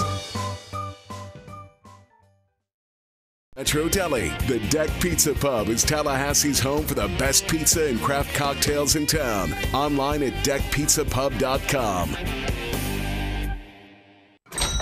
What's up, Eddie? What's up, Jeff? You know, buddy, that I like archaeology, right? Yeah. I'm quite an anarchist myself. Right. Well, anyhow, do you know what they find the world over when they excavate? You know the item they find the most of? I don't know, rocks? Freaking bowls. Bowls? Bowls everywhere. In Rome proper, right? Bowls upon bowls upon bowls. That's very interesting. What's the high school over in Jacksonville, the one with all the good football players? Bowls? Right. What are you getting at here, Jeff? Mo used what to cut his hair? I don't know, Jeff. What is a bowl? Boom. A bowl indeed. Hey, that gives me an idea. Really? We should have bowls here at Gordo's. We can do all kinds of bowls. We can do chicken bowls, fish bowls. We can do steak bowls, pork bowls, veggie bowls. Brilliant. I'm a genius. Jeff? Hey, Jeff. Basement alarm here. All safe. Kitchen, how you doing? Kitchen alarm reporting. Good here. Upstairs hallway? All quiet up here. No need to be alarmed. Real nice. With new intelligent wire-free alarms from Kidde, your smoke and carbon monoxide alarms communicate without wires or Wi-Fi. So if there's an alert in any area of your home, all alarms sound, and you can get to safety faster. Get yours today at your local home improvement store. Hey, sports fans, who's on your Mount Rushmore of baseball? I'm going with Ruth, Cobb, Aaron, and Mantle. Football, I've got Bradshaw, Peyton, Montana, and Brady. In basketball, Jabbar, Jordan, Bird, and LeBron. This debate could go on and on, but when it comes to the Mount Rushmore of personal injury law in Tallahassee, the choice is clear. Fonville, Lewis, Messer, McConaughey. Recently voted Tallahassee's best law firm, so avoid the underdog and go with the favorite. Fonville, Lewis, Messer, McConaughey. Are you ready to experience an awesome fishing expedition? Sea Quarters Marina is home to several great charter services. All charters are customized based upon the types of fishing opportunities available and the type of fishing the customer requests. The Northwest Gulf Coast offers a variety of different angling adventures thanks to unspoiled back county islands and crystal clear flats. For more information regarding charters, call Sea Quarters Marina at 697-8400 or online at seaquartersmarina.com. Baseball season is here. The Jeff Cameron Show opening day special. Friday from 3 to 4 p.m. on 97.9 ESPN Radio. Tallahassee Sports Monster. This year's JCS opening day special is brought to you by the Deck Pizza Pub in downtown Tallahassee. From the folks who brought you Metro Deli, the Deck Pizza Pub is Tallahassee's home for the best pizza and craft cocktails in town. Online at deckpizzapub.com. You're listening to The Jeff Cameron Show on 97.9 ESPN Radio.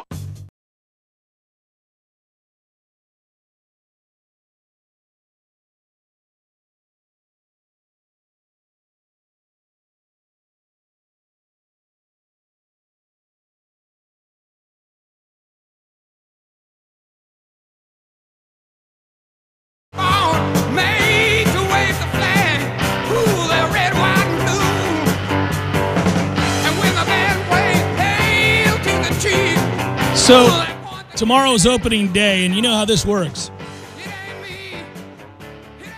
On opening day, the tradition has become you get the long-form interview that I do with Mike Martin Jr. Tomorrow will be no different. I conducted that interview this morning. It's a good one. 30-plus minutes of straight baseball talk with Meat and a lot of subject matter, including his dad's final hurrah, the kind of team he has position by position, including the bullpen and the starting rotation, and the much heralded number 3 ranked recruiting class and what kind of contributions you might get from freshmen. And I think it's interesting. I'll let you in a little bit here early before the interview on some of the things that stood out to me. But it does sound like, Tom, and maybe just out of necessity, although I should also give them proper credit, it sounds like they're going to do some things regarding the rotation and the bullpen that we've been pleading for them to do for some time now, and it's because they're just not real sure what they have beyond their first two starters. And that's not a bad thing. When you hear that, you might go, whoa, this is not good. Yeah, but we got some live arms now, don't we? Right, and they already have your two starters in Parrish and Van Eck. So you've got two guys you know about, right? And that's right there at the front end. But basically trying to figure out their 3 and their 4, they'll announce starters. They already did earlier today. But that's going to be sort of a in-motion thing because you only need 3 starters in the postseason. And so they were looking at how to mix and match, whether it would be Drohan or Velez or Pollock, who we saw a year ago, local product right here, How about Compton? Doesn't he have a year left of eligibility? It would seem so, right? But J.C. Flowers is throwing hard for them and has a wipeout slider, so he's a guy that I know people hear that name and they think, no, he's an outfielder, Jeff. Well, he is, but he's back and he's pitching, and he's throwing low 90s, 92, 93 with his fastball with an 86 to 88 mile per hour slider. Well, if he has that, and let's just say he's not all that, he doesn't have all that much command of his pitches, he's still good for a righty-righty matchup if you have a team that's stacked in the middle of the order with the wipeout slider. Yeah, and oh, by the way, scouts think his future is as a pitcher and not as an outfielder. So because he doesn't hit. So you got to. So he may be trying harder in the pitching realm this year. Well, it's interesting. He didn't want to do it his first couple of years. And, now I think he sees that that may be the track. Would you like to make some money or not? Yeah. You want to stay in baseball or not? It's the mound, I know, but it's at least something on the field. So that said, they've got so much down in the way of the bullpen. Obviously, Scolaro, Ahern, Kwiatkowski, Chase Haney at the back end. Can we nickname Ahern hashtag? Oh, please. It's beautiful, right? It's so perfect. Hashtag Ahern. Absolutely. So tomorrow when you listen to the interview, I'm fascinated because I think you'll be excited. This is a modern baseball team, folks, and that's good and bad, I guess. This is a modern baseball team, at least offensively. They're going to walk a lot, which they already do because of the approach, which is the right approach, I believe. But they're going to strike out a lot, and they're going to hit a ton of home runs. They got a lot of power, way more. This is the biggest team I can remember us fielding. I don't know if that's statistically true, and I'd have to go back and look at it, but I brought it up. The Cabell kid out in left is big. Robbie Martin is going to be playing in right field. He's a big kid. Again, Mendoza's a big guy. When you end up getting a look at Nander, and that's the kid I think he's 26 or 28 in Baseball America's prospect list. He's top 30 ranked kid. He's a guy that was drafted in the 14th round by the Brewers who he was the highest rated prospect not to sign. And he came here. So he was drafted late because people kind of knew that he was coming to college? They knew the deal. And yeah, he's a baller. He's a kid that looks the part. He's Nander de Ceras. And he's was the 28th overall prospect as ranked by Baseball America.